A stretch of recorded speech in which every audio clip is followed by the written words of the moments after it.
yu aja kwa utukufu mwingi. Yesu yu aja tena. Anakuja, anakuja.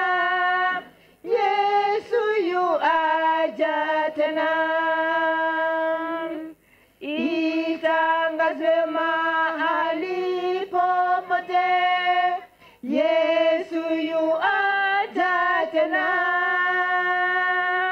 Mwokozi aliyetufilia, Yesu yu aja tena.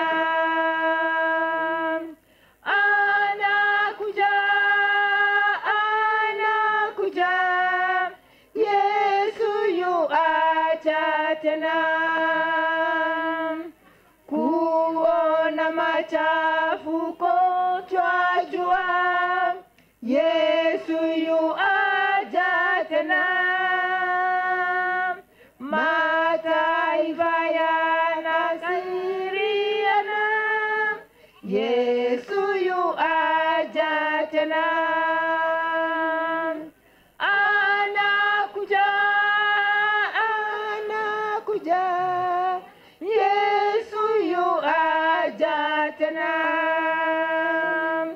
Maradhi, hofu, utuhubiri, Yesu yu aja tena. Taabu, njaa, utulia, Yesu yu aja tena. Anakuja, anakuja. Yesu yu aja tena. Amen. Tuombe. Baba yetu, tumekuja mbele zako kama wana wako. Asante kwa wakati huu. Asante kwa jioni hii. Asante Yesu wetu, because you are the man of heaven. Asante sababu uliona ni heri uache mbingu uwe binadamu kwa ajili ya binadamu. Hukuona utukufu wako, uliacha utukufu wako wote ukaja kama binadamu. Na ulipokuwa katika nchi kama binadamu, ulitutenda yaliyo mema. Ulikuwa kama mtoto, ukakuwa kama mtoto, na kwa njia zote zile hukutenda dhambi. Wale ambao wamekuja kwako Bwana, utawapatia Roho wako Mtakatifu ambaye atawashika na kuwasimamisha wanapopitia changamoto na majaribu mbalimbali. Asante Yesu Kristo, sababu ukiwa ulimwenguni uliweza kupatizwa, uliweza kupumzika siku ya Sabato, uliweza kulia pale Getsemane ukiomba kwamba ikiwezekana kikombe kikupite, lakini sababu kilikuwa ni kikombe cha wokovu wetu, ulikipitia ili na sisi tuweze kupata uzima wa milele. Asante Yesu kwa kuvumilia hayo yote. Asante Bwana sababu ulipozikwa kaburini, hata hukukaa katika kaburi, uliweza kupumzika. Na saa hii Yesu unaendelea kutusimamia na kutuwakilisha na kutuunganisha pamoja na Mungu wetu. Asante kwa sababu Mungu hivi karibuni unarejea. Na utakaporejea, sababu tayari umetuandalia makao, ni kwamba utatuchukua mbinguni, mahali ambapo tutakaa raha mstarehe milele hata milele. Bwana, tuomba kwamba sote kwa pamoja tuatarajia siku hiyo, tuangojea siku hiyo, tuyaingojea sana.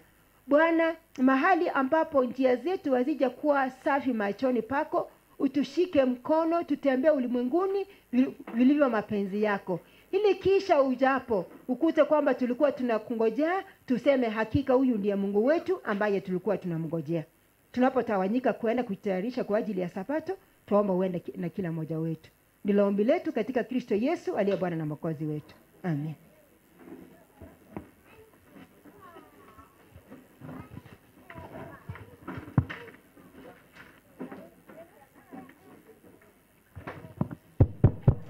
Happy Sabbath. Happy Sabbath. Happy day. leo ni siku ya Ijumaa ya kujiandaa kwa Sabato kuu. That's why I say Sabbath happy day. Ni asanteni kwa mafundisho mazuri ya Madam Veronica na yule mwalimu mwingine. Kwa hivyo sasa tunaenda kujiandaa kwa Sabato kuu hapo kesho. Tuchukue viti huko na alafu tuende nyumbani kwa utaratibu. Nani yako na neno anaweza zungumza matangazo yoyote? Kwa hivyo ni asanteni, tuchukue viti sote huko alafu tuende nyumbani tujiandae kwa Sabato kuu hapo kesho.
Ya.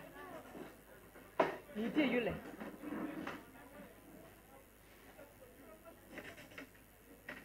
Yule anapita huko.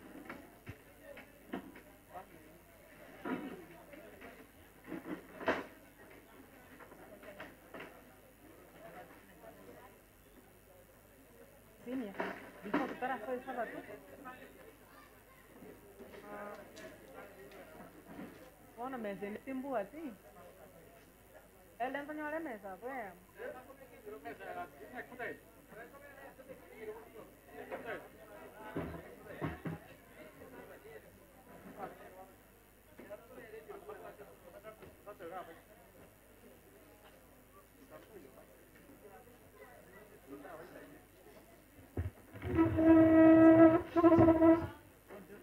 Dove che c'è qua vera via?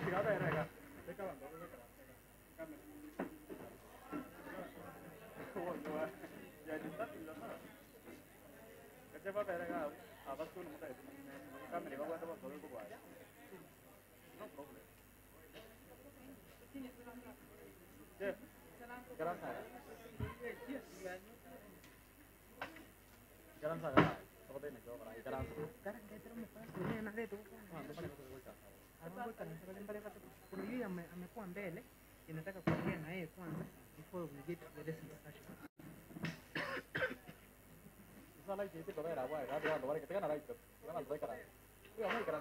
Oyo monaro kora tabu kwanza.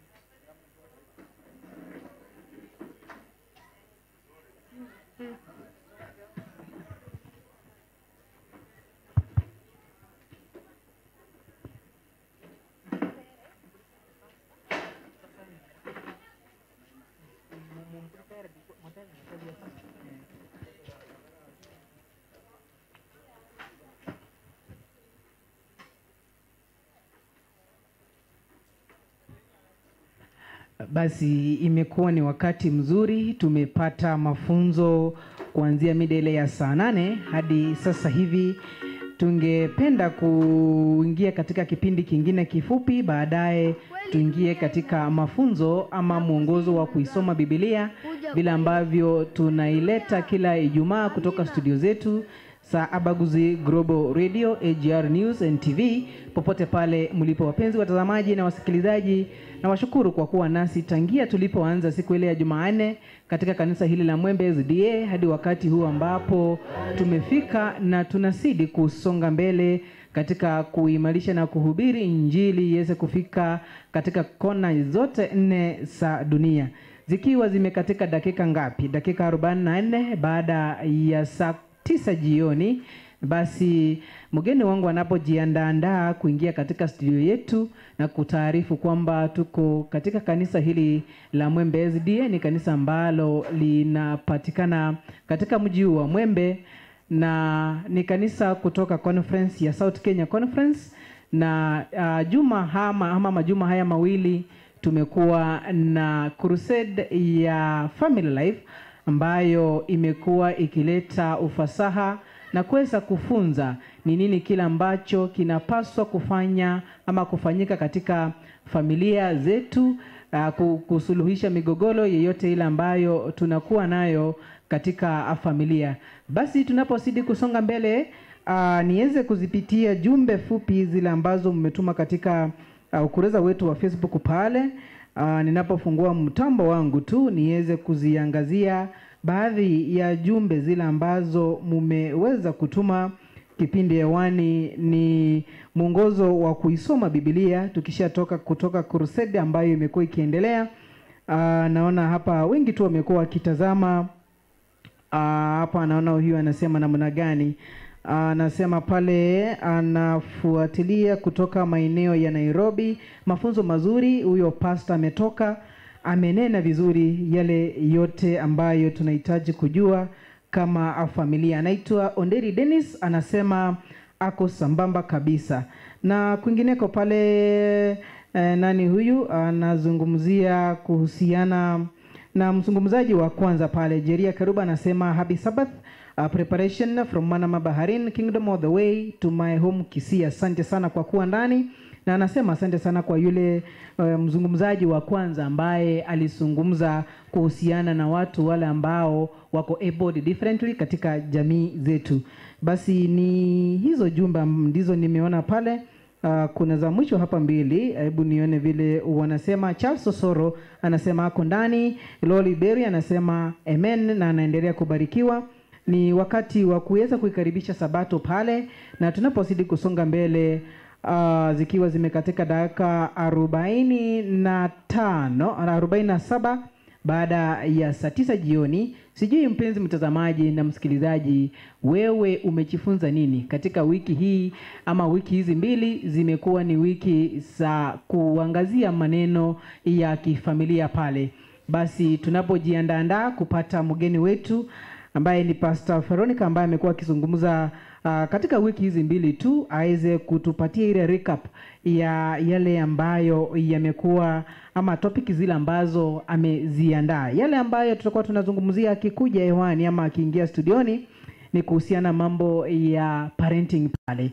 Kuna single parenting na kuna wale ambao wako na wazazi. Changamoto ambazo ziko pale ni zipi zile ambazo zimo pale, atakuwa anaziangazia. Bado tutakuwa tunazungumzia kuhusu young parents, yale magumu wazazi wachanga wanayapitia wakati wanapoingia katika ndoa, na kuna yale mengi watu husema wakiwa na relatives kidogo huleta shida katika mambo ya kifamilia. Basi ni nini kinafaa kufanywa ili tuweze kuleta ile bond ya familia iwe katika ama ikue strong katika kanisa letu? Ni nini kinapaswa kufanya, tunapaswa kufanywa haswa tukizingatia mambo ya kibiblia na mambo ya Kikristo haswa katika kanisa la Kiadventista. Basi mwenye ako hewani ni Geoffrey Nyakundi aka Jeff the presenter, na tunapozidi kusonga mbele tunamngoja mwenu wetu awe tayari pale ili tuweze kuliangazia hilo pale. Basi zikiwa zinaenda mbio, dakika ni 48 baada ya saa 9 jioni, tukimngoja aweze kuwa tayari ndiposa tuanze programu zetu. Ningependa yule ambaye ni mwelekezi wa mitambo aweze kutupatia wimbo moja pale tusikize, tukingoja aingie katika studio zetu. Watazamaji, tuko katika kanisa la Mwembe S.D.A. na tumekuwa tukiyafanya mengi ama tumefuatilia mafunzo ya Crusade hii tangia tarehe 31 mwezi ule uliopita, na kilele chake kitakuwa hiyo kesho. Kuanzia kesho siku ya Jumamosi ndio itakuwa kilele tu, na tutakuwa tunakuletea mafunzo haya vile vile kwa TV zetu na channel zetu zote za mitandao yetu ya kijamii kama Facebook pale, Twitter na YouTube. Basi endelea kufuatilia tukipata wimbo huo mfupi.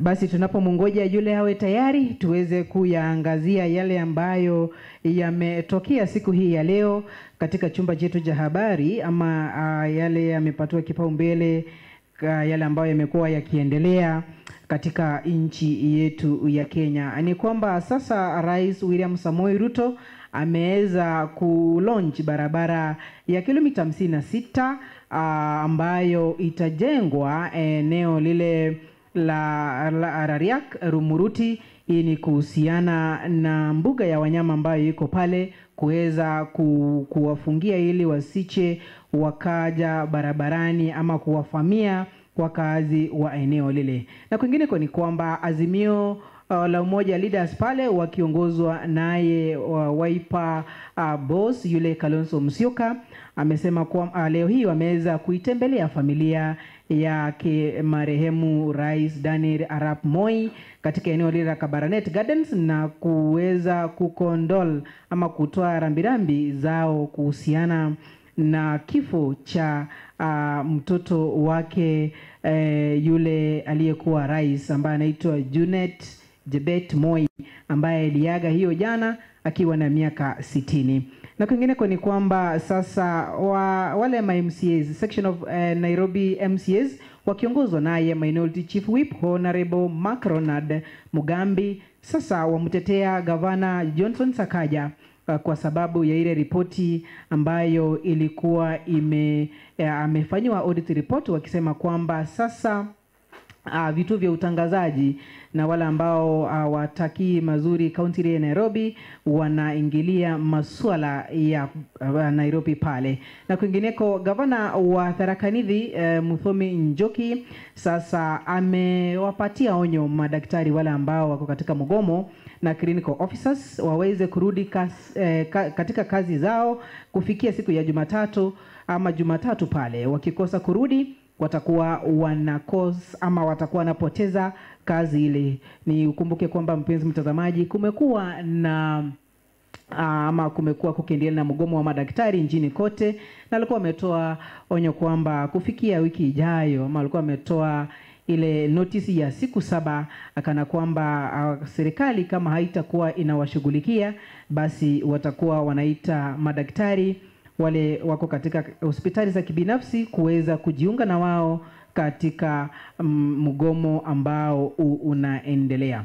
Na leo hii First Lady Rachel Ruto na Second Lady Pastor Rhodes Gachagua leo hii na yule CS Owalo wamehudhuria kongamano ambalo lilikuwa kongamano la Professional Association of Nyanza Women Strategic Plan, wakiongoza kongamano hilo siku hii ya leo. Na kwingine kwa Auditor General Nancy Gathungu sasa hivi ameweza kutoa audit report ya kuonyesha kwamba the Attorney General's office is just operating 2/3 of the staff needed. Ni kwamba afisi hiyo iko na shortage ya wafanyakazi 602 kutoka ama 602. Sasa anasema many of the state councils needed to help Attorney General Justin Muturi kuweza kutetea serikali ama kutetea government ministries and agencies katika koti kuu, na hiyo ripoti imetolewa naye Nancy yule ni Auditor General ambaye anaitwa Nancy Gathungu, wakisema kwamba the news came at the time when Muturi is locked in a fight with the Public Service Commission of a more staff and better pay packet for officers in the state law office. Hayo ni baadhi ya yale ambayo yanaendelea, na kwingine kwa kulikuwa na video ambayo ilitamba katika mitandao kuhusiana na afisa mmoja wa polisi ambaye alionekana katika video akikusanya hongo kutoka kwa magari pale Nairobi, na wakati kukamatwa kwake basi Police Service Commission ama Police Service pale wamesema kwamba wameanza ile namna ya kumuondoa afisini ili aweze kuenda kotini na kuwe charged na mambo ya kukusanya ama kula murungura wakati wa kufanya kazi. Ni hayo tu kwa sasa, mpenzi mtazamaji, yanakujia kutoka kanisa hili la Mwembe S.D.A, mahali tumeweka makao yetu tangia siku ya Jumanne kwa sababu ya Crusade ya akina ama Crusade ya kifamilia. Najua familia iko na baba, mama na watoto. Na pia tukienda sana tuna extend mpaka ile sasa extended and nuclear family wakiwa mule ndani. Kwa sasa tunapozidi kuendelea, mgeni wangu wanapojiandaa pale, naona ako tayari kuingia, basi tunampatia kama dakika 2 hivi tuweze kuendelea. Na mpenzi mtazamaji na msikilizaji popote ulipo, je, swali langu kwako ni lipi lile umelisoma tangia tuanze Crusade ama kupeperusha matangazo haya katika runinga zetu na mitandao yetu yote ya kijamii? Ni lipi umesoma kuhusiana na familia hiyo? Jana walikuwa wanazungumzia mambo ya urithi. Ni jinsi gani ile ambavyo wewe unaweza pata urithi bila kuwa na stress mingi, na kuna wale wengi tu hupenda kidogo kwenda shortcut. Tulifahamishwa jana kwamba kuna sheria na kuna mengi katika sheria yanayoendelea pale. Basi naona mgeni wangu wamekuwa tayari tu akijiandaa pale, na mwelekezi wangu anapofanya maneno yake ili tuweze kuongea kwa dakika kama 15 hivi ni mruhusu, ndiposa turudi katika lesson discussion. Panel yangu leo iko imejaa na wamejiandaa vizuri na leseni ya wiki hii. Ukumbuke kwota hii ni wiki ya pili na leseni yetu tumekuwa tumeanza kuizungumzia ni leseni ya pambano kuu, the great controversy, na ni leseni ya pili tutakuwa tunaingia leo.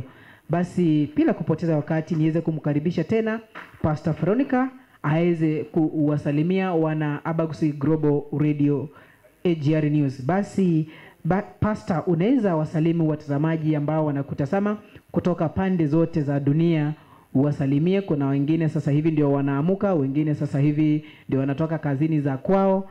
Basi waamukue watazamaji na wasikilizaji wetu. Haya, asante mwelekezi wa kipindi hiki. Namshukuru Mungu kwa ajili ya nafasi. Hebu nichukue fursa hii kwa watazamaji na wale ambao ni wasikilizaji. Habari yenu? Asante, na nimewakaribisha kwa ajili ya lesson hii, kwa ajili ya maongezi ambayo tutakuwa nayo katika hii radio, katika radio station hii na televisheni hii. Karibu nyote.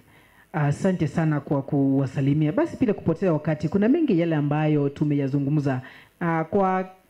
Kwa namna ya muhtasari tu uweze kuguzia topiki zile ambazo tumezizungumzia tangia wiki iliyopita tulipoanza mazungumzo ama tulipoanza Crusade hii mpaka mahali tumefikia leo, na ningependa tu tuweze kunarrow down pale. Ukizungumzia hizo zingine tumalizie, ama niko na maswali machache tu hapa kuhusiana na parenting, kwa sababu sasa hivi watoto wengi wapo nyumbani, wamefunga shule.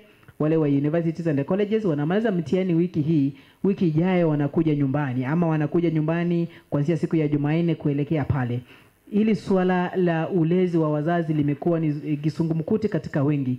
Basi unapotupatia ama yale tumekuwa tukijifunza katika wiki hii ama na wiki ile iliyopita, ndio turudi katika kunarrow down kwa parenting sana sana na child discipline. Hebu kidogo utueleze ni zipi zile topiki tumekafa kuanzia wiki iliyopita siku ya ilikuwa siku ya Jumapili. Karibu. Asante.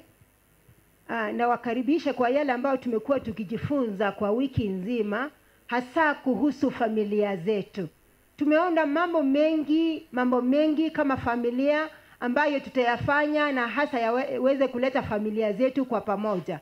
Kwa kifupi nataka kuangazia kwamba tuliweza kujifunza secrets, yani kuna siri ambazo kama familia ambazo zinahitaji upendo, familia ambazo zinatakikana kuonyesha kwamba zinamjua Mungu na kufahamu Mungu, wanaweza kufanya ili kuleta furaha katika familia zao. Kuna mambo 4 ambayo tuliweza kuyaangalia. Jambo la kwanza lilikuwa ni kwamba tumpende Mungu wetu kabisa. Jambo la kwanza ni kumpenda Mungu. Hili neno tuliweza kulitoa katika kitabu cha Zaburi 121 ambalo linasema kwamba kama Mungu hataweza kujenga nyumba, wale ambao wanajenga wanafanya kazi ya bure. Na kama Mungu hataweza kulinda mji, wale ambao wanalinda nao wanafanya kazi ya bure. Basi kama familia, ikiwa tutakuwa na familia zenye upendo, ikiwa tutakuwa na familia ambazo zina maelekezi mema, ni kwamba tuweze kumpatia Mungu nafasi ya kwanza katika familia hizi.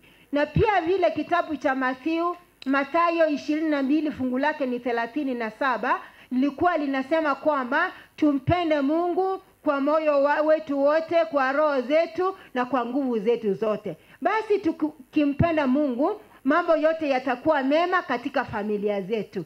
Tukisha kumpenda Mungu, mtu aweze kupenda nafsi yake. Wengine wanaweza kushangaa kwa nini tupende nafsi zetu. Tuliona kwamba kama huna upendo kwako wewe mwenyewe, uwezi kutoa upendo mahali upatie mtu mwingine. Ni kujipenda wewe mwenyewe kwanza, kisha ule upendo ambao umejipatia unaweza kupatia mtu mwingine. Tuliweza kutoa hesabu kwamba 3 minus 6 is impossible. Lakini 6 ukitoa kutoka kwa 3 itawezekana. Kumaanisha kwamba kama kuna upendo mdogo kwangu mimi mwenyewe, sitakuwa na upendo mwingine wa kupatia mtu, basi nitakuwa na upendo wa kutosha nikijipenda mimi mwenyewe ili kwamba niweze kupenda mtu mwingine. So loving myself ni jambo ambalo ni muhimu katika maisha yangu. Kisha jipenda mimi mwenyewe, ninaweza kupenda mwenzangu, spouse ninaweza kumpenda, ama yule ambaye ni jirani wangu ninaweza kumpenda. Kisha baadaye nimpende mtoto wangu. Kupenda mtoto, tunapenda mtoto bila condition. Yaani maana yake tusiache watoto eti wanatufanyia hiki na kile ndio tuwapende. Tupende watoto wetu na tupende watoto wetu wote. Hayo tuliweza kuyaangalia kwa ubana. Kisha tukaona kwamba ili iweze kuwa familia yenye furaha, maongezi, kuwasiliana katika familia kuwe ni kuwasiliana kwa njia ambayo iliyo bora. Mama akiongea kwa mzee wake, kwa mume wake, aongee kwa njia iliyo bora. Akiwaongelesha watoto wake, aongee kwa njia iliyo bora. Mzee akiongelesha mama, akiongeleza watoto, waongeleshe kwa njia ambayo ni bora. Basi tukaona mambo 3 ambayo yanatusaidia katika kuongea mawasiliano yetu katika familia. Jambo la kwanza ni kwamba kwa kizungu tulisema ni speak wisely. Ukiongea hakikisha umeongea vizuri, wisely, kwa maarifa makuu, kwa njia ambayo ni nzuri. Jambo la pili, basi kama umeongea, kuwa na nafasi ya kusikiliza wenzako. Listen actively. Na tuliona upana wa kulisten actively. Ukimsikiza mtu, lazima uelekeze macho yako kwake. Lazima utege masikio yako vizuri. Lazima ukae vizuri. Lazima utoe vile vizuizi ambavyo vitakufanya usisikilize vizuri. Kisha ukifika wakati wa kuongea, exchange gracefully. Ona vile utaongea. Maongezi yale ambayo yatakuwa ya manufaa katika familia yetu. Kisha tuliangalia kwamba ikiwa kuna shida, ni kawaida kwamba familia nyingi huwa na shida, huwa na changamoto mbalimbali. Kukiwa na changamoto hizi zinastahili kutatuliwa. Usikae tu hivyo ukiangalia shida ikikumba familia yako. Kuwa na wakati wa kutatua changamoto. Na hivyo kwa njia ya kutatua changamoto kuna step mbalimbali ambazo tutazifuata.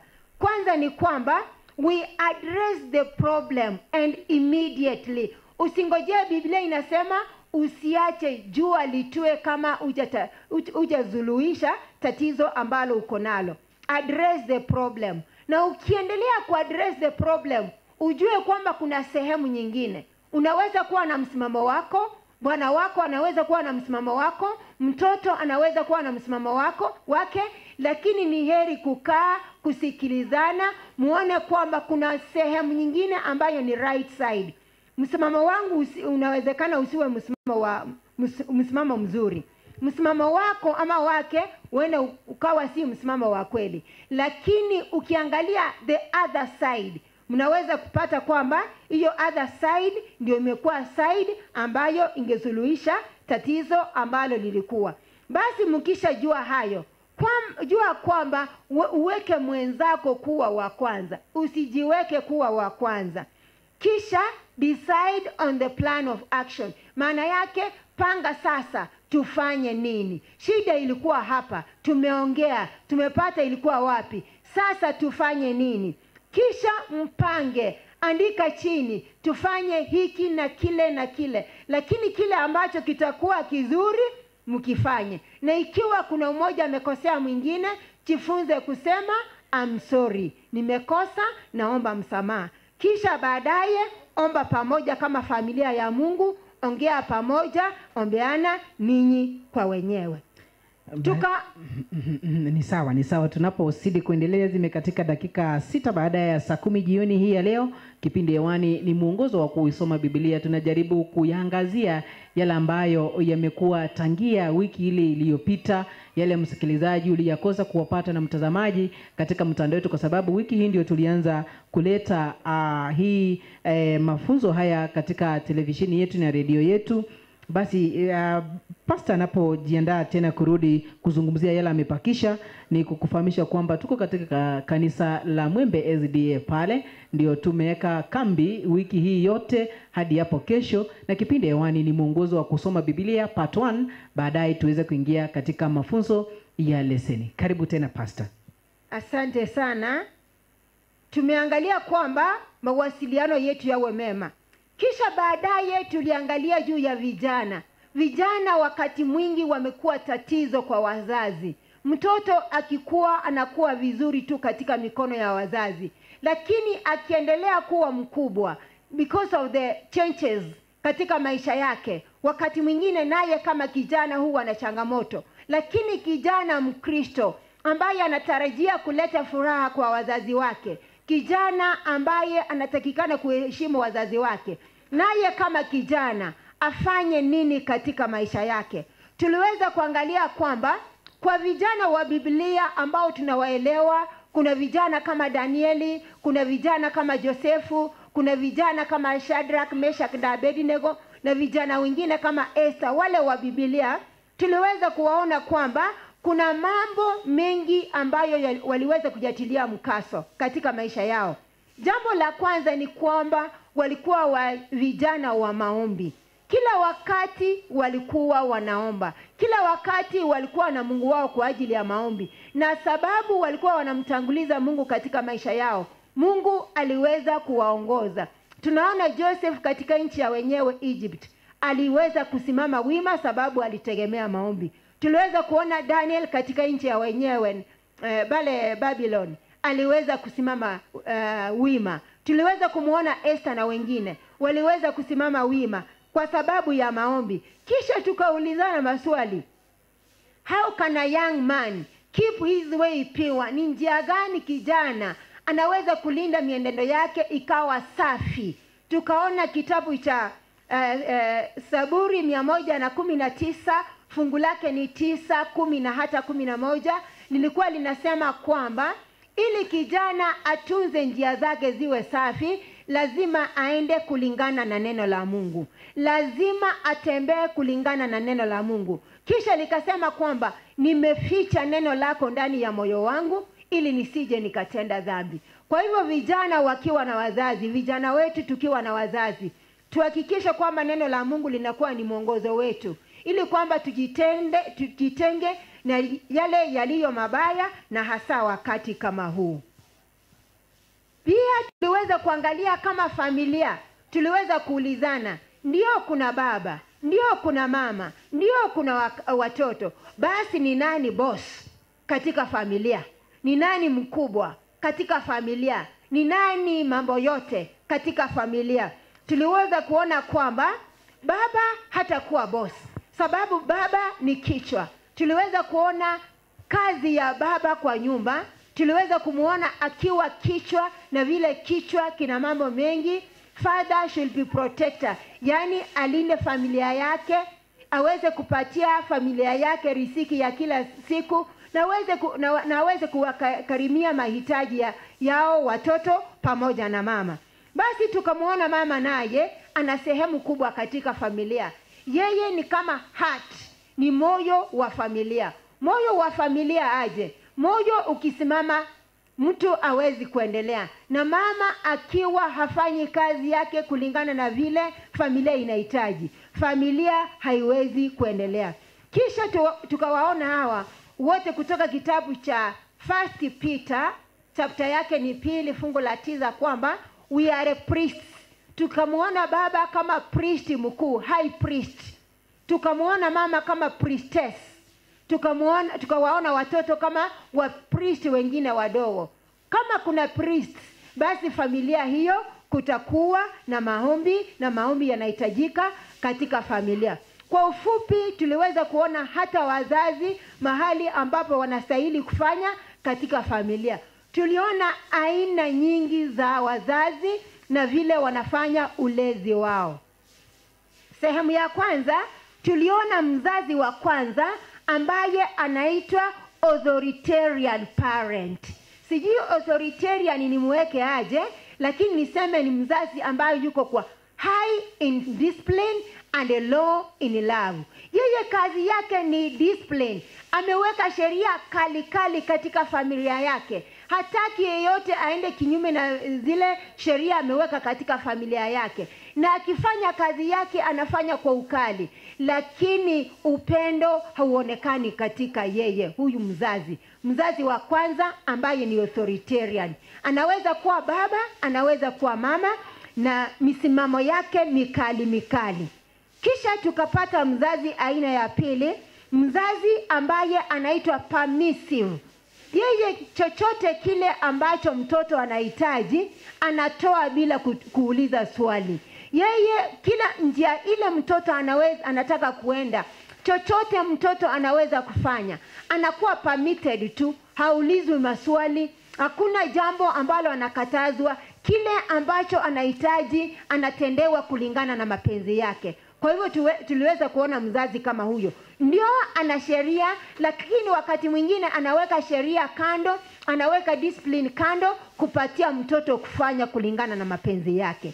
Mzazi wa tatu ambaye tuliweza kumuona ni neglective parent. Mzazi yeye hashughuliki. Alishazaa watoto, alipata watoto, anawaachilia tu. Hawapatii chochote, watoto hawamuulizi chochote, na yeye hawaulizi chochote. Yeye kuzaa alimaliza, ana neglect watoto. Tukaona hawa watoto wanaishi kana kwamba hawana mzazi. Yani they are virtual orphans. Yani wanaonekana kama mayatima, hakuna wa kuwashughulikia. Kisha mwisho tuliona mzazi wa mwisho ambaye ni authoritative parent. Authoritative parent ni yule ambaye ameweka sheria, ndio ni high in law, ni high in discipline, lakini akifanya discipline yake anafanya kwa njia ya upendo. Kisha tukahimizana kwamba ikiwa wazazi wote ambao mnanisikiliza, wazazi wote ambao mnanitazama, tutaamua kuwa wazazi wema, ni kwamba tuwe authoritative parents. Wale ambao wanaelekeza wazazi wao, watoto wao kwa njia ambayo inafaa. unapoendelea pale, zikiwa zimekatika dakika 14 baada ya saa 10 jioni. Wengi tu wanatazama hapa. Nikipata kuna hapa anasema pastor amezungumzia kuhusiana na malezi na aina ya wazazi pale. Kuna swali la Kambala ameliuliza hapa, nitakuwa nikilileta baadaye tunapozidi kuendelea mbele. Mpenzi mtazamaji, unatazama Abaguzi Global Radio, AGR News and TV, kutoka mahala popote pale ulipo. Tuko katika kanisa la Mwembe S.D.A, ambapo tumekuwa tukiendelea kukuletea vipindi vya Family Life Crusade ambayo imekuwa ikiendelea kwa wiki ya pili, na leo ikiwa ni siku ya Ijumaa, siku ya kumaliza mafunzo yale, na siku hiyo kesho, siku ya Jumamosi, itakuwa ni climax ya kucrown kila kitu ambacho kimekuwa kikiendelea. Basi pastor kiingia pale sehemu ya mwisho, ndipo sasa tuulize maswali yale ambayo tuko nayo. Ningependa tu kama uko na swali uweze kulituma ama kuuliza swali hilo kupitia mitandao yetu ya kijamii. Ukiingia pale Facebook kama Abaguzi Global Radio, uweze kupenda na kufuata ukurasa ule, na pia uweze kuuliza swali lako. Na pia tuko live katika YouTube channel yetu AGR News, tupo live pale, utaweza kuwa unafuatilia mahubiri ama mafunzo haya. Na wala ambao wako Marekani, tuko live katika TV yetu kwa kupitia local channel, unaweza tupata pale uweze kutazama vipindi vyetu ambavyo vinaendelea. Karibu pastor. Asante sana. Kwa hivyo tumeangalia vile wazazi tunastahili kuwa, na wazazi tunastahili kuwa kielelezo. Mara nyingi tunawaelekeza watoto wetu, tunawaambia wafanye hiki na kile, lakini hakuna mahali ambapo tumekuwa role model. Kwa hivyo kama wazazi tunastahili kuwa role model. Tukiambia watoto wetu waishi kwa maadili yaliyo mema, sisi wazazi wenyewe tuwe na maadili yaliyo mema. Kwa hivyo tuliweza kuangalia jinsi mzazi ambaye yuko peke yake anaweza kulinda watoto wake. Tuliona kwamba tukiwa na ushirikiano mwema, kazi inakuwa rahisi kidogo. Lakini ikiwa ni mzazi ambaye yuko peke yake, mzazi huyu ambaye yuko peke yake, inasemekana kwamba kutoka vitabu vya roho ya unabii kwamba God gives them an extra ability. Mungu anawapatia ability isiyo ability ya kawaida, ability ambayo anaweza kuchukua majukumu ya watu wawili. Kama ni mama amefiwa na mume wake, Mungu anampatia ability ya mwanamume kutekeleza majukumu yote katika uzazi wake. Kama ni mume ambaye amefiwa na mke wake, naye anapewa extra ability. Kwa hivyo hii ability ambayo wamepewa inawasaidia kupitia kwa nguvu za Mungu kwamba wanaweza kuwalea wale watoto kwa njia ambayo inayofaa. Hata kwa watoto wale ambao hawana wazazi, Mungu anatoa uelekezi. Kuna watu anawaleta. Kwa mfano tunaposoma katika kitabu cha Esther, tunamuona Esther kuwa hakuwa na mzazi ambaye alikuwa anamuelekeza, lakini hata hivyo alikuwa na binamu yake, kazini yake ambaye ni Mordekai. Aliweza kumuelekeza kwa njia iliyo safi. Kwa hivyo watoto ambao hawana wazazi, nanyi hamtaachwa nyuma. Mjue kwamba Mungu anawapenda. Muwe na wazazi, msiwe na wazazi, Mungu anawapenda. Kwa wale ambao ni walezi wenu, kile ambacho wanahitaji ni kwamba wanahitaji obedience. Simply obedience kutoka kwenu. Mkijikanya, nanyi Mungu anawajua, anawaelewa, anawapenda. Mtakuwa mikononi ya walezi wenu, nanyi mtakuwa watu katika maisha ya baadaye. Kwa hivyo watoto ambao hawana wazazi, msijione kwamba mmetengwa. Nanyi mnapendwa, nanyi Mungu anataka kuwahudumia vile watoto wengine wanahudumiwa. Asante sana pastor kwa kuweza kuliweka hilo vizuri pale. Basi ningependa tu, kuna maswali hapa kidogo yameulizwa kuhusiana na parenting aswa kwa wazazi wachanga na wazazi miaka yao imesonga kidogo. Swali la kwanza anauliza hapa kwa single parenting.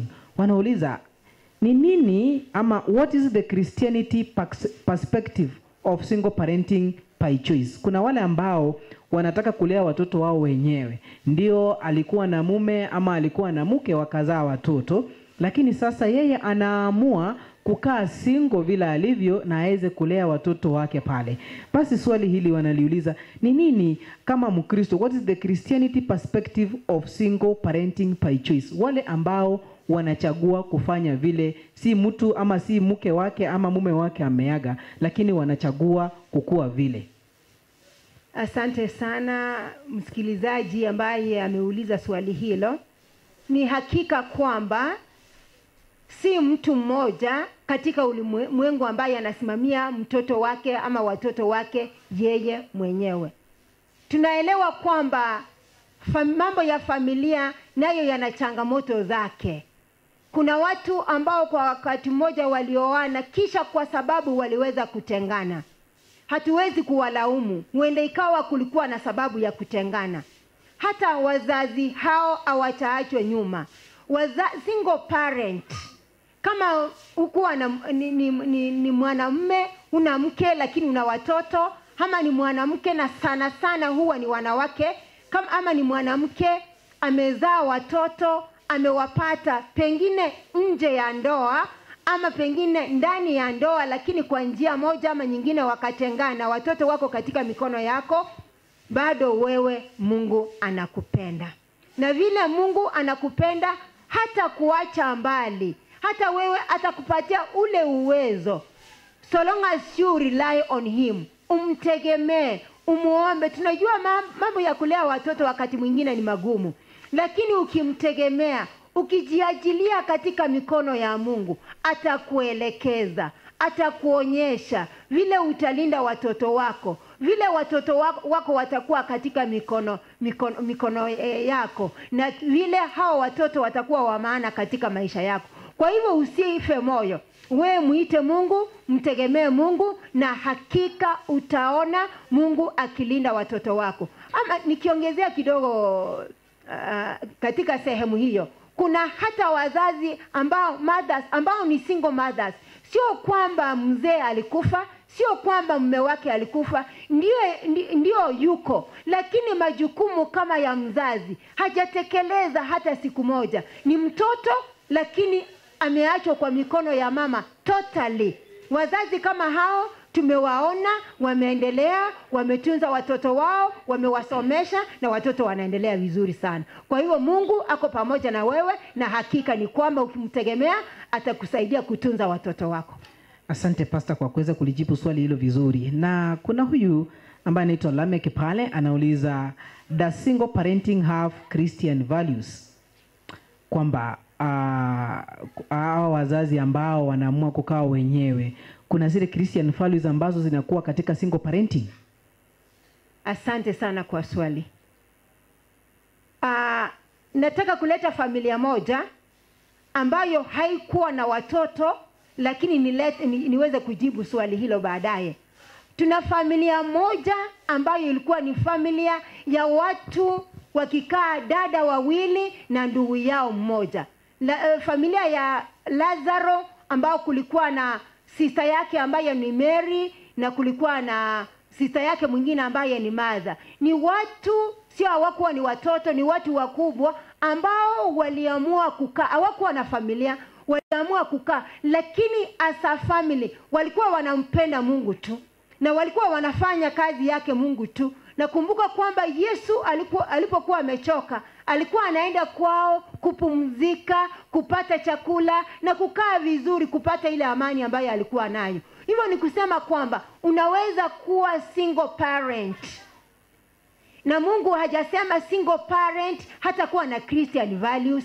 Kama ni single parent ambaye anamkubali Mungu, si ni Mungu anampenda tu, anamkubali tu, maadili ambayo atafunza watoto si anayatoa kwa Biblia tu, Mungu atamuelekeza. Kwa hivyo single parent anaweza kukuza mtoto wake kwa maadili ya kiungu. Haina shida kwamba mzee yuko, mama hayuko, ama mama yuko, mzee hayuko. Wote watafanya kazi kama Mungu atakuwa mbele yao, na watoto watakuwa sawa tu, na ni wengi katika ulimwengu ambao tunamoishi.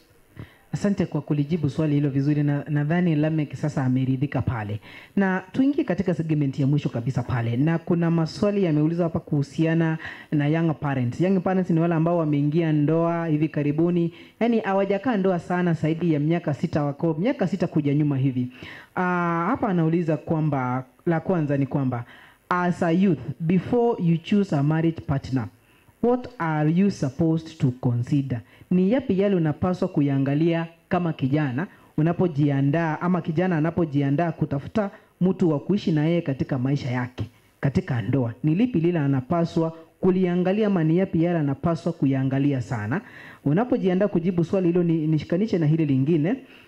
Unapata kuna vijana wengi na kuanga na expectations different akiingia katika ndoa, na akishaingia pale anapata yale alikuwa anatarajia, ama matarajio yake yameenda kinyume na vile ambavyo alikuwa anatarajia, na mtu huyu sasa anaanza kutaka kutoka pale, ama kwa sababu alifanya ndoa kanisani inapaswa anakaa tu pale, lakini sasa tena inakuwa kwamba hapendi yule partner wake kwa sababu yale alikuwa anataka ama anatarajia kuyapata hayapati. Ni nini anapaswa kufanya? Swali la kwanza, ni nini kijana ambaye anajiandaa katika ndoa anafaa kuangalia anapomtafuta mtu wa kuoa katika maisha yake? La pili, yule mtu ameingia katika ndoa anakuwa na expectations, ama anakuwa na matarajio fulani, lakini inafika matarajio, akishafika katika ndoa hii anapata vile alikuwa anatarajia sio vile ambavyo anapata. Je, anapaswa kufanya nini kama tena hana ama mpendi yule ambaye amemuoa? Asante sana kwa maswali hayo. Nikianza na swali la kwanza, ni njia gani kijana anaweza kujitayarisha kwa ajili ya kuoa ama kuolewa? By the way, our marriages are what they are in most cases by choice. Hivyo ninasema aje? Mtu ikiwa hakika anataka kuingia kwa ndoa, na ikiwa ukweli yeye ni Mkristo. Najua kuna watu wengine ambao wanataka kuingia kwa ndoa si Wakristo, lakini wanataka kuoa Mkristo. Tujue kwamba if you marry what you are not, ukioa mtu ambaye wewe tabia yako ama mawazo yako ni kando na yule mtu, ulimwangalia ukaona tabia yake ni you marry somebody that you are not yourself, huyo hata kuwa partner mzuri katika maisha yako. Mtakuja kuwa na mambo mengi ya kufurutana hapa na pale. Kwa hivyo jambo la kwanza ambalo nataka kuambia vijana ikiwa ni Wakristo, number 1, Mungu anajua wewe ni nani. Mungu apate nafasi ya kwanza katika maisha yako. Tell God, God you know me. Mungu unanijua, unanifahamu. Na ukiongea na Mungu unaongea na yeye kwa njia ya maombi. Mungu unanijua, Mungu unanifahamu, Mungu unanielewa, unajua ni nani atakuwa mtu ambaye tunaweza kukaa na yeye maishani. Kwa hivyo Mungu wangu niongoze. Yani what I mean is that number 1, pray. And you don't pray and stop. Pray and pray and pray. Jambo la pili, ukiwa unaendelea kuomba, patia Mungu kitu ambacho kinaonekana, kile ambacho unataka kionekane kwa yule ambaye unataka kumuoa. Kwa mfano tukienda ndani ya Biblia, kuna wakati mmoja ambayo Abraham alituma mtumishi wake Eliazari aende kutafutia mke Isaka mtoto wake. Eliazari aliweza kuomba, akasema, Mungu wangu, ninaenda mahali ambapo sipajui, na yule ambaye nitamleta ni yule ambaye simjui, lakini naomba kwamba yule ambaye nitamuuliza aweze kunywesha ngamia zangu maji awe ndiye yule umenichagulia. Yani maana yake, tell God the person you want, na mpatie njia ambazo utatambua yule mtu ambaye unamtaka. Jambo la kwanza, omba. Jambo la pili, patia Mungu ishara ya mtu yule ambaye unamtaka. Jambo la tatu, uwe mvumilivu. Wakati mwingine shetani naye ana counterfeits. Unaweza kuomba kisha baadaye shetani analeta mwingine. Kwa hivyo uwe mvumilivu na uhakikishe kwamba Mungu amekujibu kulingana na yale ambayo ulimwambia.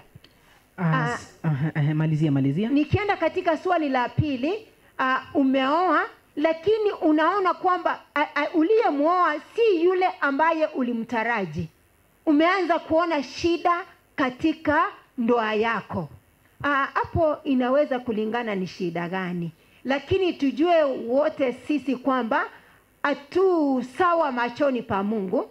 Hatu sawa machoni pa Mungu kiwango kwamba tabia zetu hata Mungu wetu anaendelea kutuvumilia.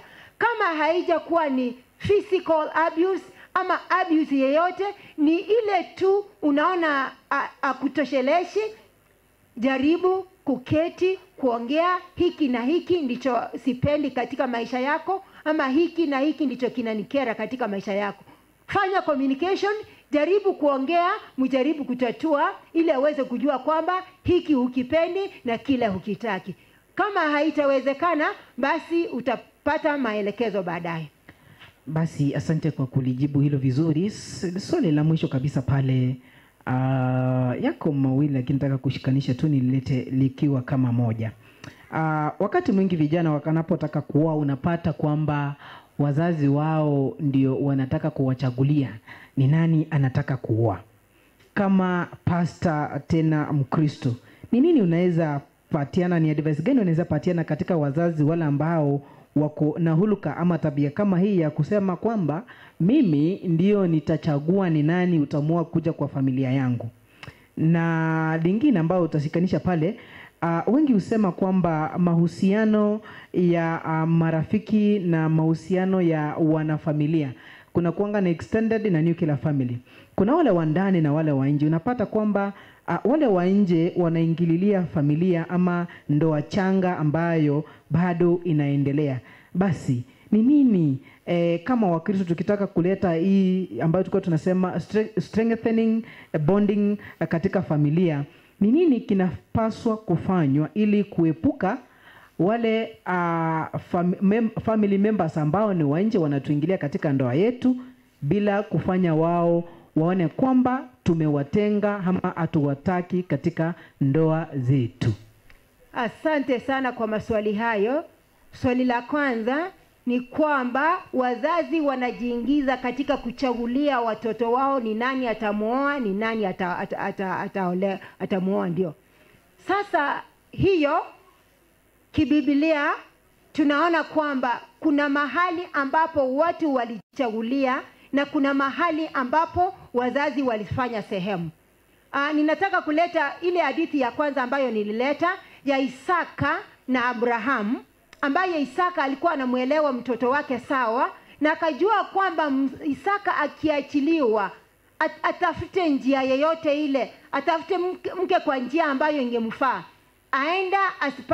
Huenda asipate mke ambaye angemfaa, mke ambaye anamheshimu Mungu, mke ambaye anamcha Mungu, mke ambaye wakumfaa. Ndio Abrahamu akachukua nafasi kutuma Eliezari vile nilisema. Kwa hivyo hao wazazi wetu pengine wanatuelewa kama watoto wao. Na ni wanajua ni akina nani kulingana na vile wanaelewa mtoto wao. Kulingana na familia, anajua huyu mtoto wangu sababu namuelewa hivi. Pengine akichukua wakati wa kujitafutia, huenda akapata mtu wa kusumbuana na yeye. Yaani maana yake nataka kujibu kwamba ikiwa kuna mahali Mungu ataongoza hawa wazazi kuchagua mtu ambaye anafaa familia, mimi hapo sioni kama kuna shida. Lakini tena kwa Biblia tunaona Jacob akienda kule kwa anko yake, anakaa pale, anampenda Rachel. Ni yeye alimpenda, mzazi hakuingia pale. Kisha akaongea na baba mkwe wake, wakapanga vile ndoa inafanyika, na hao watoto au wake hata ingawa walipewa wawili, waliweza kukaa vizuri na huyu. Sehemu hizo zote ni sawa, lakini naomba kwamba kila ndoa ambayo inaingiwa, iwe ni mimi nimejichagulia, iwe ni mzazi anataka kuingia sababu ananielewa, ifanyike kwa njia ya maombi na njia ambayo inaweza kumtukuza Mungu. Asante. Sehemu ya pili ambayo ilikuwa inauliza kwamba kuna wale marafiki ama family members, relatives sana hupenda kujiingiza katika familia changa, na wanataka kumake decisions katika familia hizi changa. Ni nini kinapaswa kufanya? Vile tunataka kuleta familia zote zihusishwe na ziwekwe pamoja, ile tumesema strengthening bonding in a family. Ni nini hawa wanafamilia wanapaswa kufanya ndio hawa wengine wasione kwamba wametengwa kabisa? Asante kwa hilo swali. Ninasema kwamba wale watu ambao wamefikia kiwango cha kuoana, those are mature people. Ni watu wamekuwa wakubwa, wamependana, wamefanya courtship, wameendelea kiwango, wamefika kwa ndoa. Ni watu ambao wanastahili kuamua ni kitu gani kitaendelea katika familia yao. In other words, nuclear family. Ile family yao sasa, ikiwa hawajapata mtoto, ni mke na mume, wanajua ni kitu gani kinastahili katika familia zao. Ni hakika kwamba familia nyingi zimeweza kuvunjika sababu watu wa nje wanaingilia familia, na hasa ikiwa familia changa. Wale watu wapate nafasi yao, waweze kukua kama familia changa. Na kisha ikiwa kuna ushauri wowote ambao unatakikana katika familia ile kutoka kwa wale ambao wako nje, sababu ni family bonding, ikiwa kuna ushauri, hao watu wanaweza kuketishwa kama familia, na kama wameketishwa, waongeleshwe kwa lugha ya upendo, si ile ya kutolewa makosa, ile ya kuonekana ni wabaya. Wapatiwe nafasi yao, kisha kama kuna ushauri ufanyike kwa njia ambayo inafaa, ili kuango kwamba kama ni wazazi wasiende kujitenga, kujidharau, ili kwamba kama ni familia isijione kwamba imeonwa, haiwezi. Wapatiwe nafasi, kama ni ushauri unakuja kwa njia ambayo inafaa. Asante kwa kulijibu swali hilo. Basi kipindi hiki cha kwanza tumalizie pale kwa sababu muda umeenda kabisa. Naona ni saa 10:36 jioni hii ya leo, ni masaa ya Afrika Mashariki. Niweze kuwapisha wale ambao ni panel ya lesson discussion ambao tutakuwa nayo kwa dakika 40 hivi na 5 ili tuweze kumaliza, kwa sababu leo ni maandalizi ya Sabato. Basi pastor, vile ambavyo unaondoka, ni lipi lile ambalo umejifunza wewe mwenyewe, ama ni kipi kile ambacho wewe umepata kuhusiana na mafunzo haya ambayo umeyafunza hapa? Pia ukisema maneno yako ya mwisho, na kama kuna mtu angependa kupata huduma za kwako, kuna wale ambao wamekuwa wakifuatilia, wangependa kukualika katika kanisa la kwao uweze kuwahubiria yale ambayo umehubiri katika kanisa hili, je, wanaweza kupata aje? Na ukimalizia pale, karibu. Asante sana. Nikimalizia, asante kwa msikilizaji kwanza na yule ambaye anaendelea kututazama.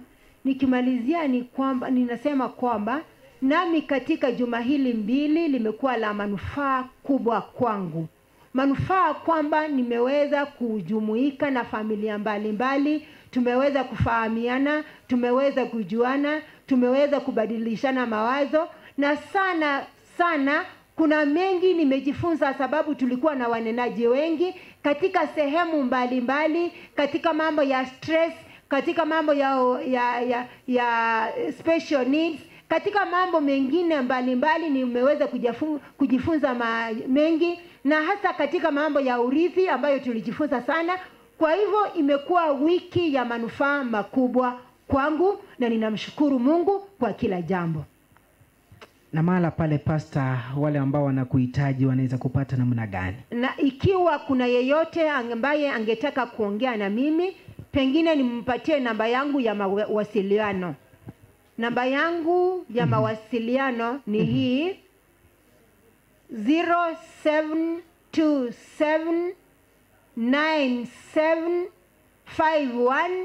0727975176.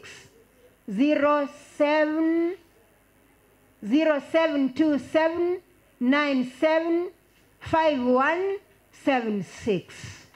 Basi hiyo ndiyo nambari yake Pastor Veronica. Ukitaka kumpata utampata kwa nambari hii 0727975176 pale. Basi pastor, unapotuondoka tu ufanye ombi fupi tunapowapisha wale wana leseni waingie nao tuweze kuiangazia leseni jioni hii ya leo. Asante sana mwelekezi. na kila familia naiombea heri na fanaka za Mungu. Ebu na tuombe. Baba yetu na Mungu wetu uliye mbinguni, tumekuja mbele zako tukiwa na shukrani nyingi. Tunajua unatupenda kama watoto wako, ndio hasa ukaanzisha familia katika shamba la Edeni. Familia ambazo tumejifunza juu yazo, tumeona kwamba kama Mungu wetu unataka familia ambazo zina mahusiano mazuri. Bwana, tuomba kwamba unatujua, unatuelewa. Wale ambao sisi ni wazazi wakubwa, wale ambao sisi ni wazazi wadogo, na wale ambao tunatarajia ndoa hivi karibuni, hata watoto wetu ambao ni wadogo, wote kwa pamoja tunawaweka katika mikono mwako. Unajua mahitaji yao, unajua mawazo yao hata kwa mbali. Bwana, tuomba you meet everyone kulingana na hitaji yake. Uweze kuwakarimia yaliyo mema mahitaji katika maisha yao. Utunze ndoa za zile ndoa ambazo zina changamoto. Utunze hata wale ambao wamepaki peke yao, wakiendelea kulea watoto wao, walee kupitia kwa nguvu zako. Na utunze wale hasa ambao wamekuwa wazee, ili tuweze kuwa washauri kwa wale ambao wanakuwa. Tunapoachana na kutengana katika kipindi hiki, tuomba tuendelee kuona mkono wako. Na hasa katika kipindi ambacho kijacho, Bwana, tumekiweka mikononi mwako. Mapenzi yako yatendeke katika Kristo Yesu aliye Bwana na Mwokozi wetu. Amen. Asante sana Pastor, na tunakutakia kila la heri. Tena tukikuhitaji katika studio zetu, basi tutakupigia simu na tukurequest ukipata wakati uweze kuja na uzungumze na wasikilizaji na watazamaji wetu. Basi mpenzi mtazamaji na msikilizaji, zikiwa zimekatika dakika 40 baada ya saa 10 jioni hii ya leo, basi ni mkondo mwingine tunaingia kwa dakika 40 zijazo ili tuweze kuiangazia leseni ya wiki. Leseni ya wiki ile tuliangazia tu na tukaizungumzia tukiwa na ndugu Kefa Mukaya katika studio zetu pale, na leo hii tuko katika kanisa hili la Mwembe S.D.A, na katika kikao hiki niko na wachanganuzi wa leseni siku ya leo, vile ambavyo wanaendelea kujiandaa pale. Last lesson 1 ambayo tulikuwa tukiangazia ama ni kota mpya na ni wiki ya pili, tulikuwa tunaangazia the great controversy. Ndio tunafanya ama tunaangazia kota hii. Kota iliyopita tulikuwa tunaangazia leseni ya Zaburi na tukaimaliza pale wiki ile iliyopita pale. Na wiki iliyopita sasa week 1 tulizungumzia the great controversy, the war behind all wars. Tukazungumza pale fungu kuu lilikuwa linatoka katika kitabu ja Ufunuo wa Yohana pale Revelation 12:7 na 8, na tukazungumza day 1 ambayo ni siku ya Jumapili, ilikuwa inazungumzia kuhusiana na war in the heaven. Tuliona vile rebellion ilikuwa pale na ni yapi yale Lucifer ambaye alikuwa ni malaika wa Mungu mbinguni, yale aliyoyafanya ndiposa akatoweka ama akafukuswa mbinguni. Na siku ya Jumatatu tukaangazia kwamba Lucifer deceives, Christ prevails, kwamba shetani yeye hudanganya na uweza kukuvuta kwake kidogo, lakini Mungu yeye anayafanya mambo yake kwa haki pale. Na tukazungumza kwamba Lucifer yeye mbinguni aliweza kukataa ama Lucifer rejected all of God's loving calls to change his ways, kwamba alijaribu ama Mungu alichukua wakati wake kumuongelesha na kumpatia wakati aweze kugeuka kwa yale alikuwa anayafanya pale, lakini sasa yeye akafanya kichwa chake kuwa kigumu kidogo, ndipo Mungu pale akaamua kumtoa mbinguni, na vita vile ambavyo vilipiganwa pale mbinguni na malaika wa Mungu na Mungu mwenyewe akaweza kushinda vita vile. Na siku ya Jumanne tukaliangazia ama tukazungumzia the planet Earth becomes involved, kwamba sasa baada ya vita mbinguni hapa duniani sasa nayo ikakuwa involved katika yale ambayo yaliendelea pale. Na tulipata kutoka kitabu cha Genesis pale 1:31 yakiongelewa ama likiongelewa pale. Na siku ya Jumatano love finds a way, yani upendo ulipata namna na njia kutufikia, kwamba Mungu anatupenda hata kama sisi ni wafanya dhambi. Ni mengi tumeyafanya, Mungu anatuelekeza vile ambavyo tunafaa kuwa, ametupatia mwongozo katika Biblia ni lipi tulifanye, tuwapende wenzetu vile ambavyo tunajipenda sisi wenyewe, lakini tunaenda kinyume na yale yake ama matarajio ya kwake ambayo ametuelekeza. Basi bado yeye tumefanya vile vile na tumemuasi yeye, lakini bado anatupenda. Na siku ya Alhamisi pale tukapata kwamba our high priest, na siku hiyo fungu kuu ambalo lilisoma kutoka kitabu cha Hebrews 9:24, 7:25 pale. Na ningependa sasa kuwaleta wachanganuzi wangu wa leseni siku ya leo. Tuko na elders wawili na mama ambaye alituzungumzia jana, ni mama wa kuuza vitabu, na leo hii tuko naye katika leseni ya wiki hii. Na leseni ya wiki hii inasema kwamba the central issue, love or selfishness, ni upendo au ni unafiki. Sijui kama nikisema unafiki pale nasema the correct thing. Ni upendo ama ni unafiki, ni swali ambalo limeulizwa pale. Na fungu kuu tutakuwa tunalipata kutoka kitabu cha Isaya 41:10, na Biblia inasema hivi: fear not, for I am with you, be not dismayed, for I am your God. I will strengthen you, yes, I will help you.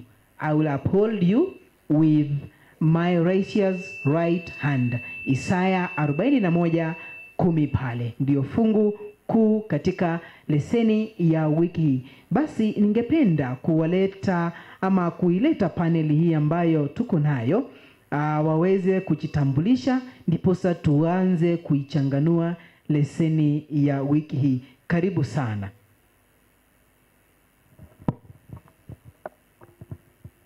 Asante sana waelekezi. Nashukuru Mungu kwa siku ya leo, siku njema, siku ya maandalizi ya Sabato. Kwa majina naitwa Josephine Kerubo Mayaka. Ni mshiriki wa Mwembe S.D.A Church. Nami ndio nitaanzisha kwa utangulizi wa leseni. Basi Elda naye aweze kutusalimia na jitambulishe kwa watazamaji wa Abagusi Global Radio popote pale ambapo wanatazama. Elda Nyamwenge, karibu wasalimie watazamaji na wasikilizaji na uwaambie unaitwa nani. Habari yenu nyote. Jina langu ni Joseph Nyamwenge, Elda wa kanisa la Mwembe. Asante. Na Elda yule wa mwisho pale atusalimie, ndiposa turudi tuanze uchanganuzi ama utangulizi wa leseni hii. Elda, karibu. Wapendwa wasikilizaji, watazamaji na wasalimu, hamjambo. Karibu kwa ajili ya leseni ya leo. Asante.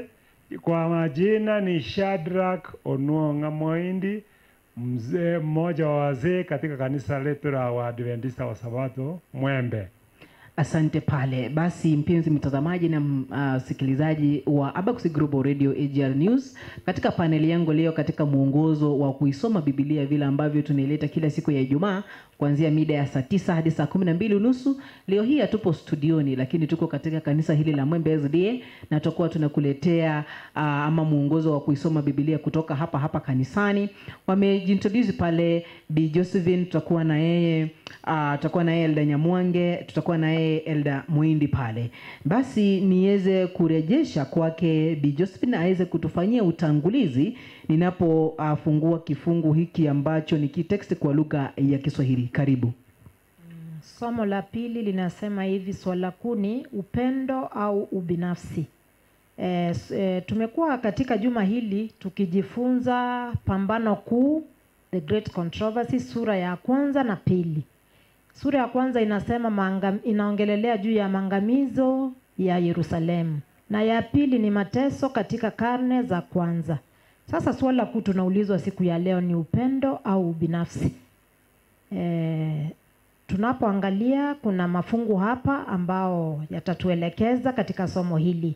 Tunaangalia Luka 19:41 kuendelea mpaka 44, Mathayo 23:37 na 38, Waibrania 11:35 hadi 38, Ufunuo 2:10, Matendo 2:44 hadi 47, Yohana 13:35. Tunaposoma fungu la kukariri, fungu kuu hapa linasema Isaya 41:10 inasema kwamba usiogope kwa maana mimi ni pamoja nawe. Usifadhaike kwa maana mimi ni Mungu wako. Nitakutia nguvu, naam, nitakusaidia, naam, nitakushika kwa mkono wa kuume wa haki yangu. Naam. Sasa kuna hadithi fupi imepewa hapa juu ya mchungaji. Huyu mchungaji anachunga mbuzi wengi. Hawa mbuzi wako kwenye mteremko. Anasikia sauti nyingi, lakini kuna moja ambayo anaitambua, ambao ni ya nani? Ni ya Yesu. Tukiangalia katika pambano kuu hili kwamba Yesu anasema kwa mkazo kwa wanafunzi wake matukio ya mwisho, matukio ambao tutaona kama wafuasi wake tupate kujua kwamba yu karibu kurudi.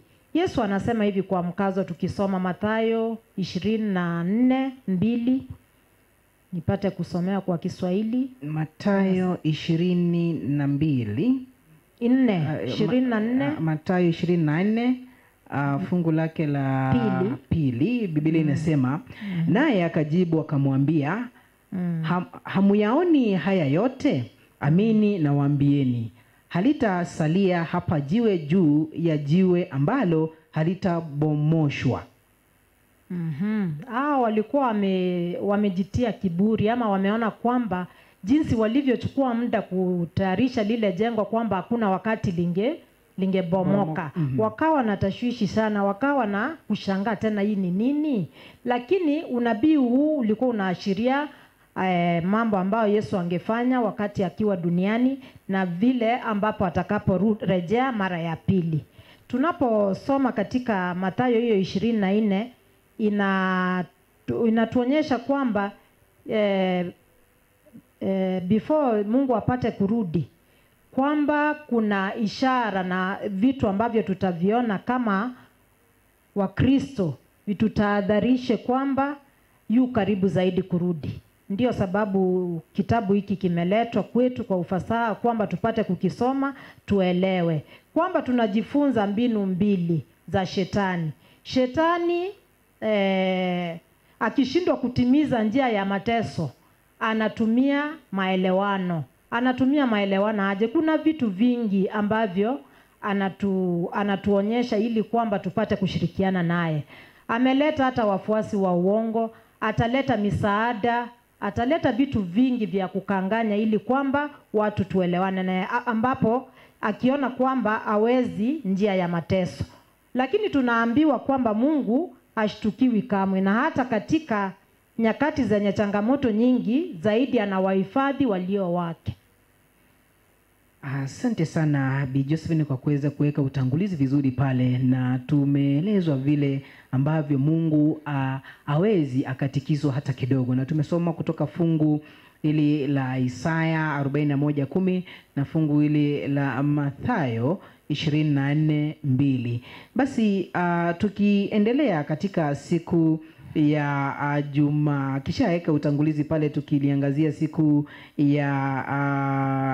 ya Jumapili pale, tunapata kwamba swala kuu ambalo linazungumzwa kwale ni kwamba a broken hearted savior, ambayo tunasoma kutoka Lessons from the Destruction of Jerusalem, yaani yale ambayo ni mafunzo tunajipatia kutoka Yerusalemu ambayo ilikuwa imebomolewa. Basi niweze kumualika Elder ama Josephine aweze kuiangazia siku hiyo ya Jumapili bado, na akishamaliza pale tukiingia katika siku ya Jumatatu, Elder Nyamwange atakuwa anaizungumzia siku ya Jumatatu. Na siku ya Jumatatu pale wanasema kwamba Christians providentially preserved. Hebu Bi Josephine tena aweze kurejea pale na atufahamishe ni yapi yale yamo katika siku ya Jumapili. Karibu. Jumapili mada kuu inasema Mwokozi aliyevunjika moyo. Je, ni kwa nini Yesu akavunjika moyo? Alikuwa amekujia walio wake lakini wakamkataa. Kwa miaka 3.5 akazidi kubembelezana nao lakini walikuwa wamemkataa. Akawa ametuma manabii wake wakawa wamekataa manabii. Sasa alikuwa analia, amevunjika moyo kwa sababu hao watu waliowajilia ambao aliokuwa anawapenda walikuwa wamemkataa. Lakini kwa upendo wa Yesu kwa watu wake alikuwa mara kwa mara akiwasihi kwa upendo kwamba wapate kutubu na kukubali mwaliko wake wenye neema na rehema. Hata sasa hivi Mungu wetu anazidi kutusihi kwamba turejee kwake, tutubu dhambi, tuache dhambi. Hakika dhambi ndizo zimetutenga na Mungu wetu. Kwamba tunapoona katika Jenerali Mrumi ambaye historia yake ufunua kwamba 10,000 walikufa wakati wa jenerali huyu Mrumi, tena kutatokea mateso kama haya kwa wana wa Mungu. Hizi ni zama za giza, zama zile za giza ya kiroho, ambapo Mungu atazidi kuwasihi wana wake wamrejee, lakini wakimkataa Roho Mtakatifu akiwa ameondoka kwao, kwamba kutakuwa na ukatili mkuu. Watu watapata kuangamizwa, kutakuwa na maangamizo na uharibifu mkuu. Tunaposoma katika Luka 19:41 to 44 inasema nini? Nikifungua mtambo wangu hapa, Luka 19:41 to 44 inatuelekeza Luka 19:41 to 44, Biblia inasema hivi. Alipofika karibu, aliuona mji akaulilia, akisema, laiti ungalijua hata wewe katika siku hii yapasayo amani, lakini sasa yamefichwa machoni pako. 43 inasema, kwa kuwa siku zitakuja adui zako watakapokujengea boma lizunguke, watakuzingira na kukuruhusu upande zote. 44 inasema hivi, watakuangusha chini wewe na watoto wako ndani yako, wasikuachie jiwe juu ya jiwe, kwa sababu hukutambua majira ya kujiliwa kwako. Kwamba tunaona kwa machozi mengi Mungu alikuwa ameangalia kizazi hiki, amekihurumia. Ni watoto wake ambao amewafunza kwa muda, wakawa wamemkataa, wamegaidi kabisa amri zake, wamefanya uasi mkuu, na sasa ikabidi kwamba uungu wake utatoweka. Tunaambiwa kwamba Mungu haingilii kati kila wakati ili kupunguza matokeo ya uchaguzi wa watu wake. Ametupa uhuru wa kuchagua, tumchague ama tumchague yeye ama tuchague ibilisi, na anaruhusu matokeo ya asili ya uasi kukua. Mungu hakusababisha mauaji ya watoto wasio na hatia katika uharibifu wa Yerusalemu. Kifo cha kuhuzunisha cha wasio na hatia kilikuwa kitendo cha shetani, si cha Mungu. Shetani anafurahia sana akiona vita, akiona mzozano, akiona watu wa Mungu hawako pamoja, hawako katika uhusiano hawako katika uhusiano mzuri. Basi tukiendelea kusoma kwamba kuna kitu ambacho kitatuelekeza, tukiona uharibifu huu tujue kwamba Yesu yu mlangoni. Hebu tusomee, msomaji wangu soma Mathayo 24:15 mpaka 20. Mathayo 24 15 hadi 20. 15 hadi 20, Biblia inasema hivi. Basi hapo mtakapoliona jukiso la uharibifu lile lililonenwa na nabii Danieli limesimama katika patakatifu, asomaye na afahamu, ndipo walio katika Uyahudi na wakimbilie milimani, naye aliye juu ya dari asishuke kufichukua vitu vilivyomo nyumbani mwake, wala aliye shambani asirudi nyuma kuichukua nguo yake. Ole wao wenye mimba na wanao wanyonyeshao siku hizo. Ombeni ili kukimbia kwenu kusiwe wakati wa baridi wala siku ya Sabato. Nikinukuu kutoka katika kitabu cha Pambano Kuu hili, ninanukuu kwa Kiswahili kwamba wakati bendera za ukafiri, hiyo inamaanisha nini katika hiyo 24:15? Wakati tukiona bendera za ukafiri wa kuabudu sanamu za Waromani zilizofanywa kwa kutumia nguvu nje ya baadhi ya vipimo vya kuta za mji zitakapoweka katika mahali patakatifu, ndipo wafuasi wa Kristo watapaswa kukimbia kutafuta usalama. Wakati ishara ya onyo itakapoonekana, wale watakaookoka ni lazima waharakishe. Katika nchi yote ya Yuda na vile vile katika Yerusalemu yenyewe, ishara ya kukimbia ni lazima iitiwe mara moja. Tutakapoona yule mpinga Kristo amejiinua akileta vitu vya kikafiri katika pahali patakatifu, tujue kwamba muda umefika, kwamba tujitayarishe, kwamba hatuna muda ila tuitikie hilo onyo na kukimbilia pahali to our safety, yeah? Pahali ambapo kuna salama. Tuko salama kabisa. Alright. Sijui kama umemaliza siku ya Jumapili pale na hapo umeliangazia swala ambalo kwamba ni Yesu Kristo ambaye amekuwa heartbroken kwa sababu alituma watu wake watuhubirie, alituma manabii, lakini kidogo tumefanya mioyo yetu kuwa migumu. Basi sisi ndio wale ambao tumefanya lile liwe, ikafanyika kwamba akafa msalabani ili aweze kutuondolea dhambi za kwetu. Basi mpenzi mtazamaji na msikilizaji, hata Mkristo yule ambaye unatusikiza, basi unapaswa kuwa ya kwamba ufanye mageuzi ama ufanye ile decision making pale ili uweze kutoka mahali ulipo, na changamoto zile ambazo unazipitia Mungu anazijua. Hata Biblia imesema kwamba hata yale ambayo yanaendelea mabaya kwa binadamu Mungu anayatambua. Basi tunapoingia katika siku ya Jumatatu pale, na siku ya Jumatatu swala kuu ambalo linazungumziwa pale, Christians providentially preserved. Sijui kwa Kiswahili pale inasema namna gani. Kwa Kiswahili hapa naona inasema Wakristo wahifadhiwa kwa majaliwa. Basi elda wetu Nyamwenge ndiye atakuwa anatupeleka ama analiangazia ama anaangazia siku hii ya Jumatatu na yale ambayo Wakristo venye wamehifadhiwa kwa majaliwa. Karibu sana elda. Asante sana watazamaji. Jambo hili limewekwa, Wakristo wanahifadhiwa katika machaliwa.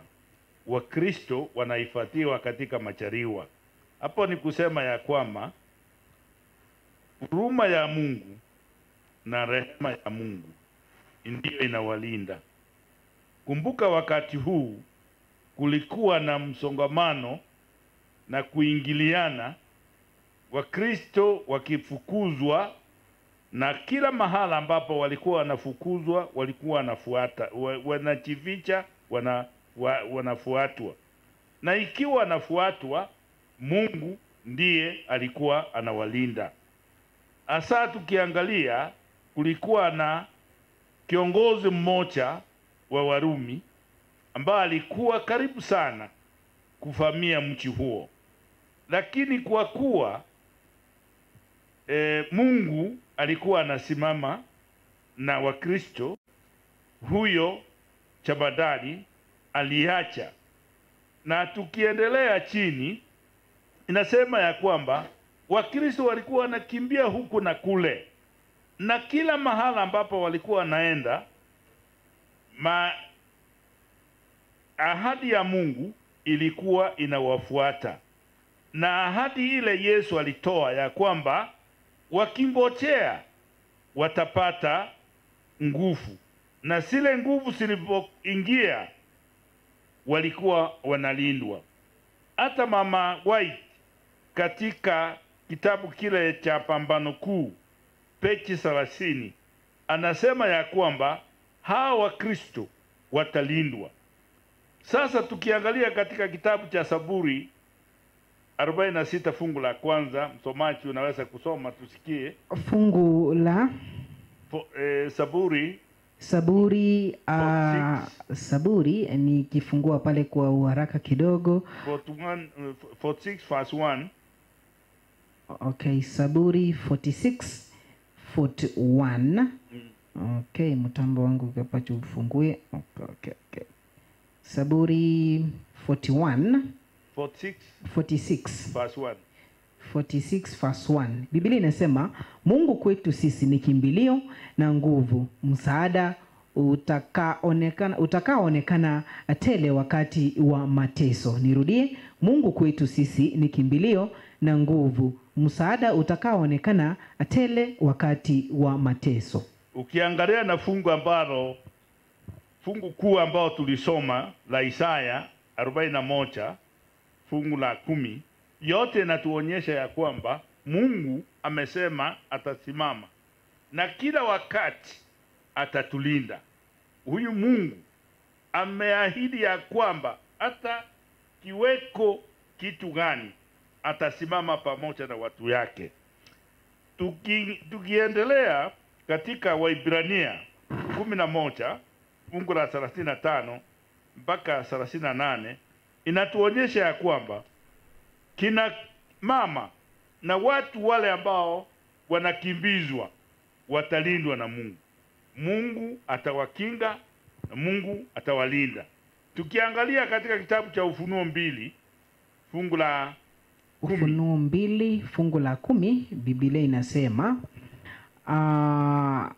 usiogope mambo yatakayokupata. Tazama, huyo ibilisi atawatupa baadhi yenu gerezani ili mjaribiwe, nanyi mtakuwa na dhiki siku 10. Uwe mwaminifu hata kufa, nami nitakupa taji ya uzima. Sasa ukiangalia hayo yote, ahadi ya Mungu inasimama. Tukiwa wavumilivu, tukisimama imara, Mungu atatukinga.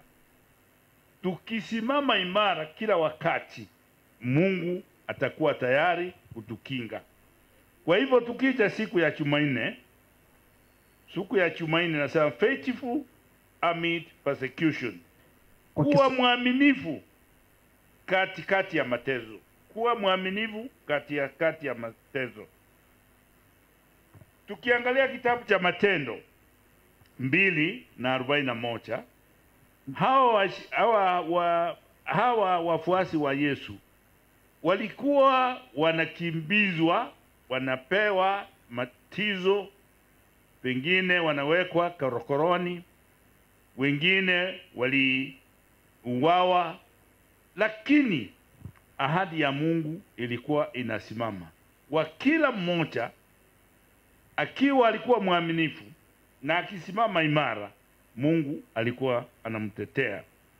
Tukiangalia katika sehemu nyingine inasema ya kwamba injili ilienezwa, ikaenda katika risafu, ikaenda kila mahali, ikafikia watu wote. Hata ingawa kulikuwa na mateso, kulikuwa na kutezwa, kulikuwa kuwekwa katika chera, lakini Mungu alisimama pamoja na washiriki. Tukiangalia fungu moja kutoka kitabu cha Matendo ya Mitume 9, tutamuona Filipo akiambiwa akimbie chini, akampata yule yule Mwethiopia. Alimuelekeza vile Biblia inasema, na alipomwelekeza, mwisho wakifika kwa maji, yule Mwethiopia alimwambia kwa nini nisipatizwe, na akampatiza. Alipompatiza hivi, Roho wa Mungu alimwambia atoke, na Mwethiopia alienda na injili kwenda kuitangaza kote alipoenda. Nakumbuka kitabu cha Matendo ya Mitume 1 fungu la 8 ina jambo ambalo linatuambia ya kwamba injili ilienea kutoka Yerusalemu ikaenda Judea, kutoka Judea Injili ikaenda mpaka Samaria na ikasambazwa duniani kote.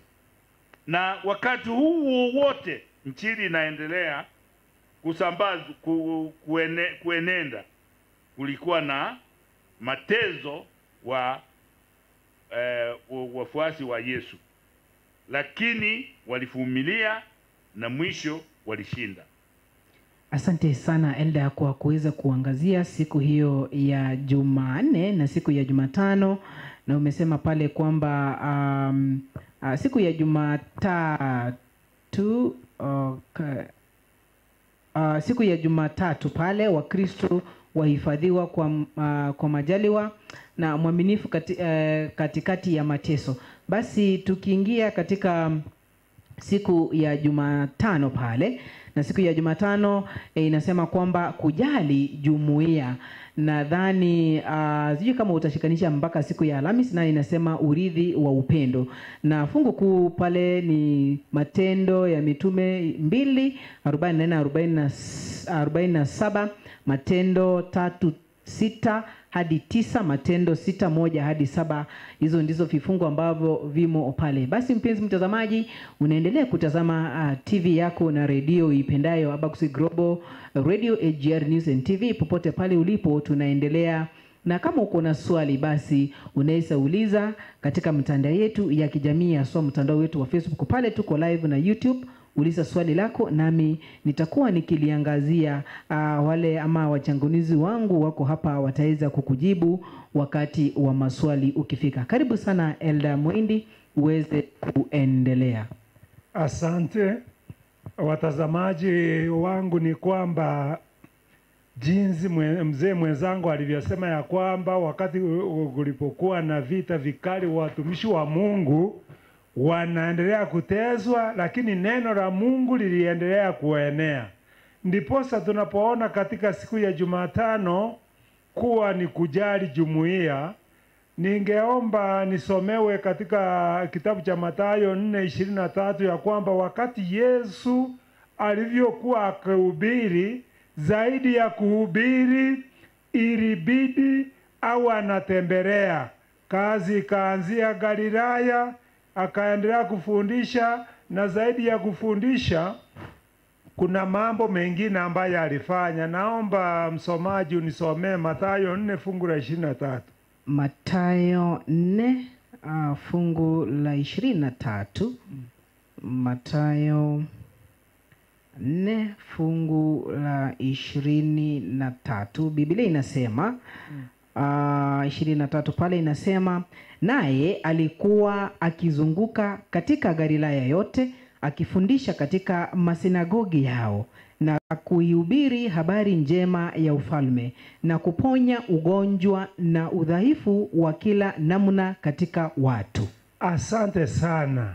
Kujali jumuiya, zaidi ya Yesu kuhubiri, ilibidi atembee kwenye vijiji na hata vitongoji, akiuguza watu ambao waliokuwa wa mahitaji, akiponya yaani magonjwa ambayo yalikuwa mbalimbali. Kwa hivyo Yesu zaidi ya kuhubiri alikuwa anahudumia wenye mahitaji. Na sisi hiki kipindi chetu, zaidi ya kuhubiri neno, tunatakiwa tufate ule mfano ambao Yesu alikuwa anafanya katika kufanya hivyo. Ndiposa katika fungu la Matendo ya Mitume 6 fungu la 1 mpaka la 7, lakini nitataka tusome fungu la 1 hadi la 2, ni kwamba wakati watu walipokuwa na mahitaji, baada ya Yesu, wenye mahitaji walikuwa wengi, ilibidi watu wakaleta manunguniko. Baada ya haya manunguniko, ilibidi ya kwamba wale watumishi wa Bwana au mitume walichagua watu wengine ili waende kuhudumia waliokuwa na hiyo mahitaji. Kwa hivyo ya kwamba zaidi ya kuhubiri kuna shida ambazo watu walikuwa nayo. Kwa hivyo watu walichaguliwa. Kina Stefano walikuwa mmoja, kina Filipu, ili waendelee kuhudumia wenye mahitaji. Na katika wakati huu tunaambiwa ya kwamba hii kazi ya Yesu inatakiwa, kwa sababu inasema ya kwamba believers were living examples of Christ's compassion. Kwa hivyo waliona ya kwamba Wakristo wengi tunatakiwa tufuate ule mfano ambao Yesu alifanya. Ningeomba nisome tu katika kitabu cha Matendo 6 fungu la kwanza na la pili. Matendo ya Mitume 6. Nasema Matendo ya Mitume 6 fungu la kwanza. Biblia inasema, hata siku zile wanafunzi walipokuwa wakiongezeka hesabu yao, palikuwa na manunguniko ya Wayahudi wa Kiyunani juu ya Waebrania, kwa sababu wajane wao walisauliwa katika huduma ya kila siku. Asante, utaendea mpaka fungu la 7, lakini kwa sasa nataka tufikie hapo ya kwamba kulikuwa na manunguniko kati ya Wakristo na wale ambao walikuwa wa mataifa ya nje, lakini tunaona ya kwamba watu walichaguliwa na wakafanya ile kazi ambayo Yesu alikuwa anafanya. Kwa hivyo kina Stefano pamoja na Filipo na wengine walichaguliwa kufanya hiyo kazi, na sisi katika hiki kipindi tunastahili. Tunaambiwa ya kwamba Yesu baada ya kurudi mbinguni aliambia wanafunzi wake wakae Yerusalemu mpaka wapate Roho Mtakatifu ambaye atawapa uwezo ili wakushinda katika yule shetani. Ndiposa unaona Yesu anasema ya kwamba wale hata ikiwa walikuwa wanateswa, lakini ile kazi ya Yesu kupitia kwa Roho Mtakatifu ambaye aliwatia nguvu, ilibidi wafanye kazi wakifuata mfano wa Yesu. Kwa hivyo ndio maana anasema ya kwamba Yesu alikuwa anatekeleza ule mfano wa Mungu, that the purpose of the gospel is to restore the image of God in humanity. Kwa hivyo ile image ambayo shetani alikuja akavuruga, Yesu akaja kuirudisha. Ndio kazi ambayo tutaendelea kufanya. Yesu wanasema this restoration included physical, kazi ambayo inafanya nini, kama vile kuponya magonjwa, kuponya akili, kuponya hisia, hata katika ili mtu awe mkamilifu katika kufanya hiyo kazi ya Mungu. Kwa hivyo hiyo ndio kazi ya Yesu alikuwa anafanya, na alituachia ya kwamba tukipata Roho Mtakatifu tutaendelea kufanya hiyo kazi. Ndiposa kama wanavyosema ya kwamba mambo haya ukisoma katika Luka 24 na Luka 21 yote pamoja na Mathayo 24, wakati wa mwisho shetani ataleta marumbano mengi, lakini zaidi ya hapo tukimuomba Mungu atatupa nguvu, atatushikilia ili tuendelee kufanya yaliyo makubwa. Wanasema kwa Kiingereza ya kwamba when Christ touches us with his healing grace, we long to touch others. Mungu akituguza kila mmoja wetu, lazima na sisi tuguze wengine. Kwa hiyo ndio kazi ambayo tumepewa, ndio mission kubwa ambayo tunatakiwa kufanya. Jesus sends us out into a broken world as ambassadors for Christ to touch others with his love.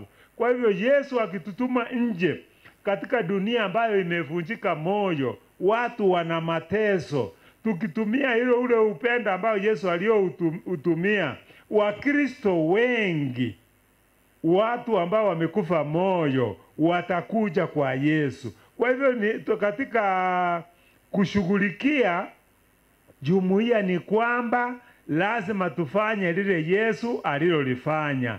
Tunapoingia siku ya Alhamisi ambayo ni ya muhimu kabisa, urithi wa upendo, tafadhali naomba unisomee Yohana 13 fungu lake la 35.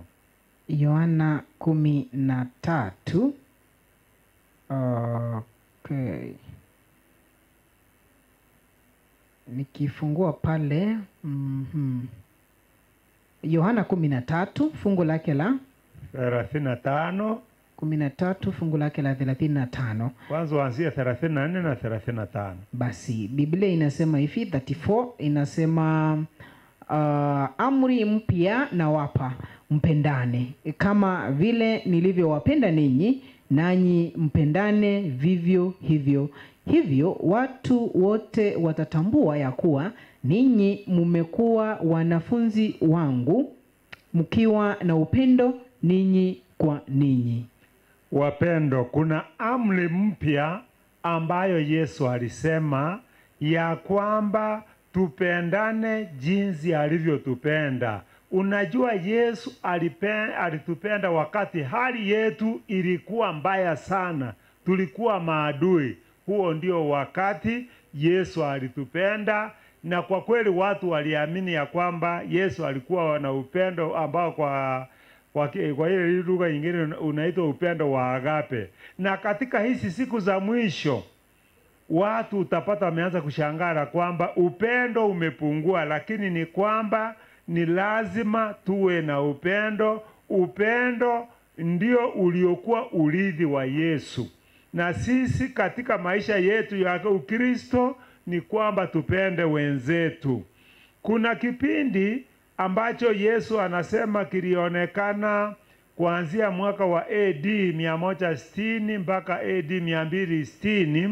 Kuna kipindi magonjwa yalionekana, na hasa baada ya Yesu Yerusalemu kupata mateso, na maradhi yakaingia mabaya sana. Wale ambao walikuwa wamepata Kristo walijaribu njia zote kushughulikia wale ambao walikuwa na hitaji, mpaka watu walipokuwa wanaangalia wakaona kwa kweli hao watu ni wa upendo, na ndiposa watu wakaendelea kuongezeka, jinsi tulivyokuwa tumesoma katika Matendo ya Mitume 2 na kuendelea, ya kwamba huo upendo watu waliangalia na kuona huo upendo ulikuwa wa. Ndio maana huyu mtu ambaye anaitwa Rodney Stark alisema the rise of Christianity is a modern historian narrative. Kwa hivyo watu walipoona upendo umeendelea, waliendelea kujazana na kupeana nguvu, kwa sababu unajua huyo baada ya AD 70 wakati lile karu lilipoangushwa watu waliteseka sana, lakini waliokuwa wa Mungu waliendelea kuongezeka. Na sisi tunaambia ya kwamba katika kipindi hiki ni lazima tuwe na upendo. Nataka unisomee katika kitabu cha Yohana, barua ya kwanza. First John, Yohana wa kwanza 4, sura ya 4 fungu la 21. 4:21. Biblia inasema na amri hii tumepewa na yeye, ya kwamba yeye ampendaye Mungu ampende na ndugu yake. Ya kwamba huyu ni Yohana anazungumza wakati amekuwa mzee sana, hata karibu kufa. Anasema anataka afuate ile amri, ya kwamba ni amri ya kwamba ikiwa tunataka tuwe na upendo ni lazima tupendane, tumpende jirani yetu. Ndio maana anasema hapo, na sisi katika hiki kipindi hiki tunatakiwa tupendane sana.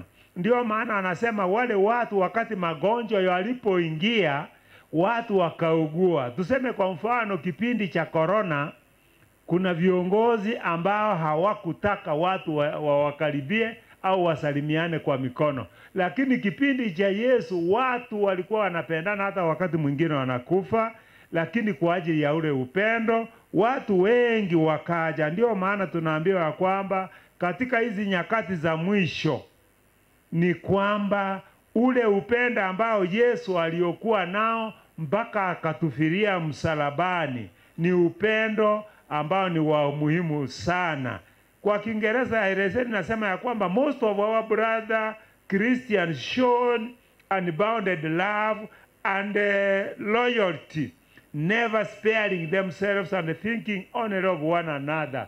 Badala ya kujifikiria, watu siku hizi ni upendo umeanza kufungua. Kwa hivyo ndio tunakumbushwa ya kwamba injili ya kweli ni upendo wa vitendo, upendo wa agape, upendo ambao Yesu alituonyesha ili na sisi tuonyeshe wengine, ikiwa wana shida, ikiwa wana magonjwa, ikiwa wana upungufu, ni kwamba lazima tuwaonyeshe huo upendo, hata ikiwa kuna matatizo makubwa katika familia hiyo au vitu vya kukosea, lakini wakiangalia ule upendo wa vitendo watakuwa wa muhimu sana.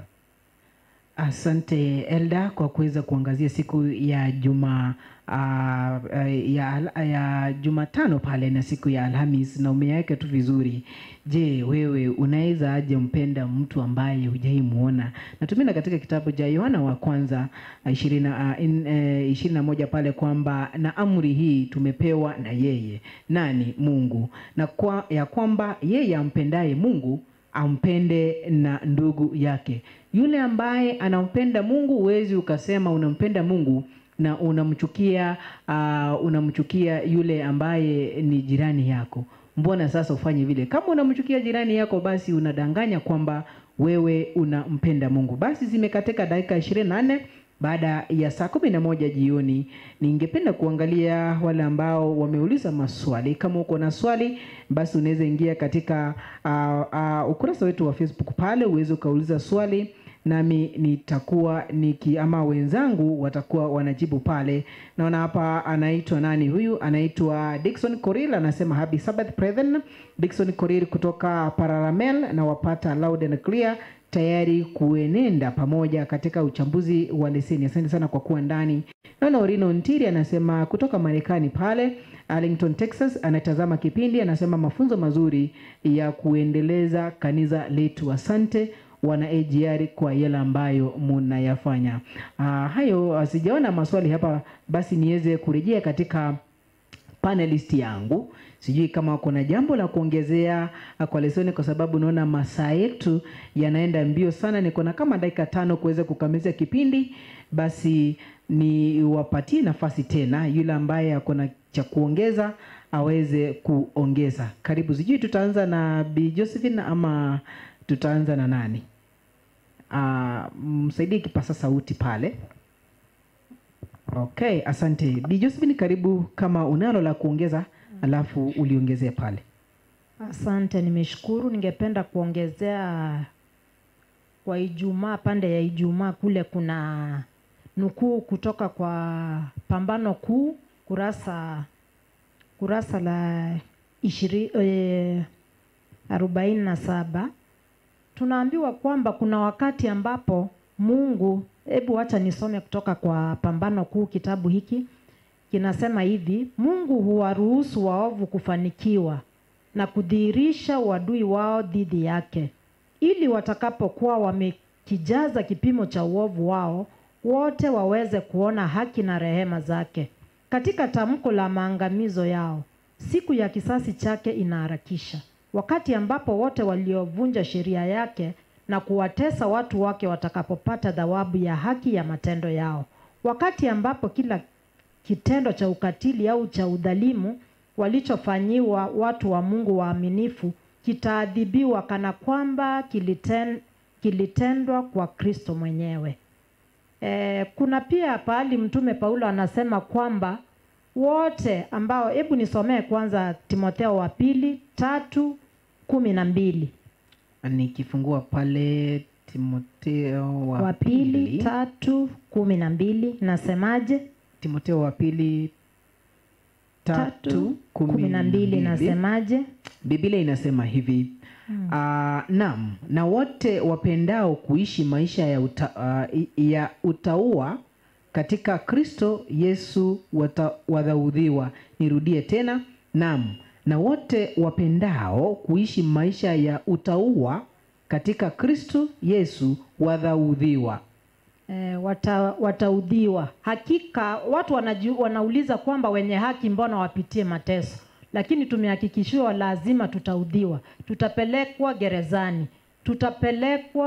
tutateswa. Ni mateso makali sana. Lakini nikirudia tena, nikirejelea fungu letu lile la awali la fungu la kukariri linasemaje, linatupa moyo.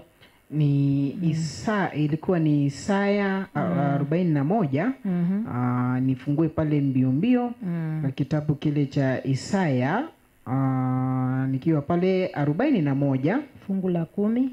41 fungu la 10, Biblia inasema kwamba usiogope kwa maana mimi ni pamoja nawe. Usifadhaike kwa maana mimi ni Mungu wako. Nitakutia nguvu, nitakusaidia, nitakushika kwa mkono wa kuume wa haki yangu. Hakika Mungu ametuahidi kwamba atakuwa pamoja nasi. Hatakuwa na mdhambi, atakuwa na yule mwenye haki ambaye amesimama na kushika amri zake 10 na kumkimbilia kila wakati, kwamba hatatuacha hata wakati ambapo tunaona kuna magumu, wakati kuna vita nyingi, wakati watesi wetu wanatukimbisha huku na kule. Tusiofu kwa kile, kwa sababu tunaye ambaye anatuhifadhi, tunaye ambaye ametushikilia. Tusifadhaike, tusiofu. Hakika hii safari ya imani ni ngumu, lakini tujikaze moyo kwamba hivi karibuni yote yataisha, Yesu atarejea na yote yatamalizika. Nashukuru sana. Asante Bi Josephine kwa kuweza kuongeza. Sijui kama Elda Nyamwange akona la kuongeza pale, ndipoza tumpate Elda Mwendi tukitamatisha. Niko na kama dakika 3 tu kuweza kumaliza kipindi, basi tutafanya summary tu. Karibu sana Elda Nyamwange. Asante mtazamaji. Jambo kubwa ni hili: kulikuwa na kazi ngumu kwa shetani kutesa watu wa Mungu, lakini makanisa mengi yalifunguliwa na watu wengi walikuja kwa Yesu. Kwa hivyo hata ingawa alijaribu awezavyo, hakuweza kusimamisha injili. Hata sasa ana mitego yake, lakini injili inaendelea. Asante. Asante sana Elda pale. Elda Mwindi anapojipanga pale kuweza kujibu kama kuongezea, kuna hapa anayeuliza swali kwamba wakati mwingi yeye ameenda shule akasoma na amekuwa akimtumainia na kumtumikia Mungu wakati wote, lakini anapata kwamba wale marafiki zake ambao wengi muda wao mwingi wanautumia katika kuyafanya yale maovu, ndio sasa hivi wako na magari makubwa ya kuendesha kupita nayo. Basi anauliza kwamba Mungu mimi amenisahau ama ni namna gani? Kidogo anaonekana ni kwamba ni mtu wa kukosa imani ama kukosa hofu katika Kristo Yesu, kwa sababu akianza kujiuliza swali vile, mbona mimi sijafanikiwa kuwa na mali hawa wengine ambao hawamtumaini Mungu wanayafanya maovu, mbona wao wanabarikiwa hivyo, mimi ambaye nimemtumainia Mungu sijapata? Yaani unapoongeza, ningependa ujibu swali hilo. Asante watazamaji na yule ambaye ameuliza hilo swali. Kabla ya wewe kuuliza, Petro mmoja wa Yesu alikuwa ameuliza katika Mathayo 19, hatusome saa 27. Tumeacha utajiri wetu, tumekuja hapa, tumeanza kuteseka, tutapata nini mwishoni? Na kwa nini wakati mwingine watu wa Mungu wanateseka? Mipango hiyo ni mipango ya shetani. Hata ikiwa ni huo utajiri ni wa muda mfupi tu. Mungu wetu ana uzima wa milele. Utajiri unaonekana kwa wakati mfupi, na hiyo unaletwa na shetani. Ndio maana wakati mwingine unapata shetani alikuwa anamwambia Yesu, "Ebu tafadhali nisujudie ili nikupe utajiri wote wa duniani." Tafadhali kumtegemea Yesu ni kupata uzima wa milele. Mwisho mimi ningetaka kuelezea ya kwamba watu wa Mungu watazidi kuongezeka, lakini wale ambao wana upendo wa dhati, upendo wa Yesu, watasimama hadi mwisho. Lakini wale ambao wana upendo wa kibandia, wengine ndio maana wakati wa persecution, wakati wa mateso itabidi waache. Ndio maana tunasema ya kwamba utajiri wa wakati mfupi huo sio utajiri. Hata Daudi hilo alililia, lakini mwishowe alikuja kugundua ya kwamba mambo mengine ni ya muda mfupi. Ndio maana tunaambiwa ya kwamba katika ule ubinafsi au upendo wa dhati. Ni upendo wa kweli ambao unatoka kwa Mungu. Ndio tungeomba Mungu atusaidie ili tuendelee kuangalia Yesu peke yake, yeye ndiye ana uzima wa milele. Asante. Asante. Kabla hujarudisha kipasa sauti, tumekuwa katika juma hili la familia, na sijui kama umehudhuria siku zote, na swali langu tu unapomaliza ukituambia tena kesho utakuwa unashiriki wapi. Je, mafunzo haya ya kifamilia, ni swali kwa nyinyi wote tu utakapokuwa msema maneno yenu ya mwisho. Je, mafunzo haya ya familia yamewasaidiaje katika nyumba za kwenyu wiki hii ya familia, ama wiki hizi mbili za Crusade ya kifamilia? Unapojibu hilo na utuambie maneno yako ya mwisho pale, na kesho utakuwa unashiriki wapi. Asante. Kwanza neno la familia limejena sana. Huenda wakati mwingine tunafikiria ya kwamba wakati wa kuabudu ni hapa kanisani, lakini katika familia yangu naona mahali ambapo nimepungukiwa yamenipa moyo mimi pamoja na watoto wangu pamoja na wajukuu, yametuweka moyo ya kwamba tuzidi kumtazamia Mungu, kwa sababu shetani anatafuta mbinu zote ili angamize familia, na akiangamiza familia kanisa limekwenda. Lakini tunawaambia ya kwamba wapendwa, hasa wale wazazi wetu ambao ni wachanga, tafadhali msife moyo, Mungu yuko, tukiendelea kuomba zaidi. Na mwisho kama ulivyosema ni kwamba kesho nitashiriki katika kanisa langu la Waadventista la Sabato la Mwembe hapa, na waomba wapendwa na wale ambao watapata nafasi, mumekaribisha kwa ajili ya kuabudu kwetu siku ya kesho. Ikiwa utapata nafasi njoo Mwembe, ikiwa utapata mahali popote pale, naomba Mungu akusaidie ili tushirikiane. Asante. Asante sana Elda, na tunaposonga kwa Elda Nyamwenge pale, na swali ni lile tu. Je, mafunzo ya familia ama wiki ya Crusade ya familia yamekusaidia aje katika nyumba yako?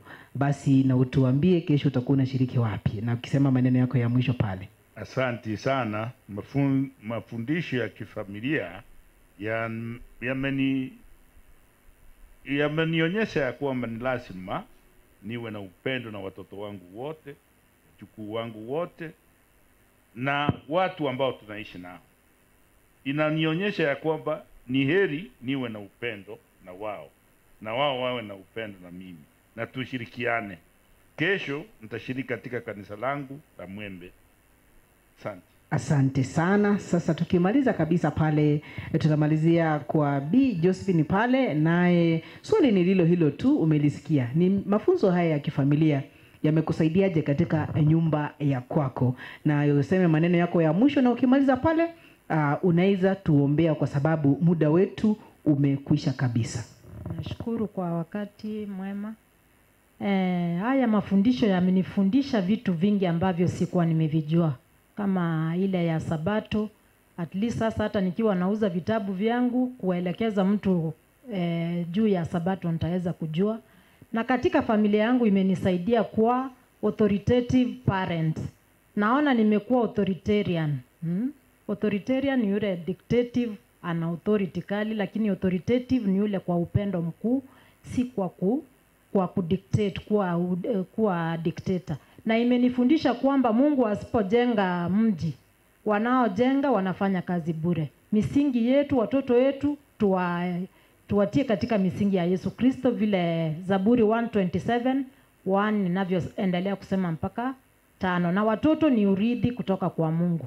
Hakika nimesoma mengi na nimefurahia na nashukuru. Asante sana. Na kesho utakuwa unashiriki wapi? Kesho nitakuwa kanisa la Mwembe, na waalika wote ambao mnasikia sauti hii na wengine wote ambao tutajumuika nao. Tubarikiwe sana siku ya kesho. Asante na Mungu azidi kuwabariki. Basi tunapomaliza pale, kabla hawajaondoka watakuwa wanafanya ombi, halafu niweze kurudi kumaliza kipindi. Karibu, unaweza ukatuombea basi tukatamatishe kipindi cha leo. Tuamini na tuombe. Baba yetu aliye juu mbinguni, jina lako litukuzwe, ufalme wako uje, mapenzi yako yakatendeka hapa duniani jinsi ilivyo mbinguni. Tusamehe dhambi na makosa yetu yote. Hakika tumejifunza mengi katika wiki hizi mbili ambazo zinaendelea zitaisha hapo kesho. tunazidi kulisujudu na kulihimidi jina lako na kukuinua kila wakati. Tumetambua kwamba pambano kuu linaendelea na ibilisi anazidi katika giza nene ili kuweka wengi, ili kuwapotosha wengi. Lakini umetuahidi kwamba tusiofu, tusiogope, kwamba tutakapokutegemea utatushika kabisa na utatuondoshea yule mwovu ibilisi. Asante na shukurani kwa sabato ambayo inakaribia. Tunapojiandaa katika sabato yako takatifu, tunaomba malaika wengi wazidi kutubariki, watuelekeze katika kila jambo. Hata tunapokusanyika na familia zetu, blessings zinazotoka mbinguni pia zipatikane katika kila familia. Tunapofumukana tukienda kila mmoja makwao, tunaomba kabisa utuwezeshe tena kufika salama salimini hapo kesho. Ni kwa imani haya yote tumeomba kupitia kwa jina la Yesu Kristo aliye mkombozi wetu. Amen. Asante sana kwa panel yangu ambayo wameweza kufanya kazi yangu kuwa rahisi kabisa, na tumeweza kusoma leseni ambayo tumeangazia leseni ya wiki hii. Leseni ya wiki ijayo tutakuwa tunaangazia kuanzia tarehe 13 hiyo hapo kesho hadi tarehe 19, ni kwamba nuru inang'aa gizani. Hilo ndilo litakuwa kuu ambalo tutakuwa tunaangazia katika leseni ijayo, ama leseni ambayo tutaanza kesho afternoon pale, nuru inang'aa gizani. Nikiangalia katika mitambo yetu hapa, ukurasa wetu wa Facebook, naona kwamba Akari ni karibu hapo ndani na anasema happy Sabbath preparation kwa watu wote, na wale ambao wanatuma salamu basi mnaweza tuma katika ukurasa huo, vile kabla zijatoka nitakuwa kusisoma ama nitakuwa nikisoma kwa haraka zaidi. Basi mpenzi mtazamaji, tumekuwa hapa katika kanisa hili la Mwembe S.D.A tangia siku ile ya Jumanne hadi sasa hivi, na hiyo kesho itakuwa ni climax. Tutakuwa tunamalizia leseni ama tutakuwa tunamalizia Family Life Crusade. Pale itakuwa ni kilele tu. Wale ambao wamezungumza wiki hii mzima, yale mambo yote yatakuwa yanafanywa kama summary ili tuweze kujifunza mengi. Basi sijui kama utakuwa wapi. Kwa wale ambao wako nchi za ngambo, wale wa mashabiki wetu ambao wako katika nchi za Saudi Arabia, Qatar, Canada, Australia, wala ambao wako Marekani, mtakuwa mkipata mafunzo ama church service vile itakuwa inakuja kutoka kanisa hili la Mwembe, tukianzia pale asubuhi saa 2 na lesson discussion. Marudio tu haya yatakuwa hapo kesho na panel ambayo imeandaliwa katika kanisa hili. Mungu awe nanyi wakati wote. Ninapoondoka studioni, jina langu ni Geoffrey Nyakundi aka Jeff the presenter. Tupatane kesho asubuhi katika lesson discussion, pia tuwaletee service kutoka kanisa hili la Mwembe S.D.A. Kwaheri kwa sasa.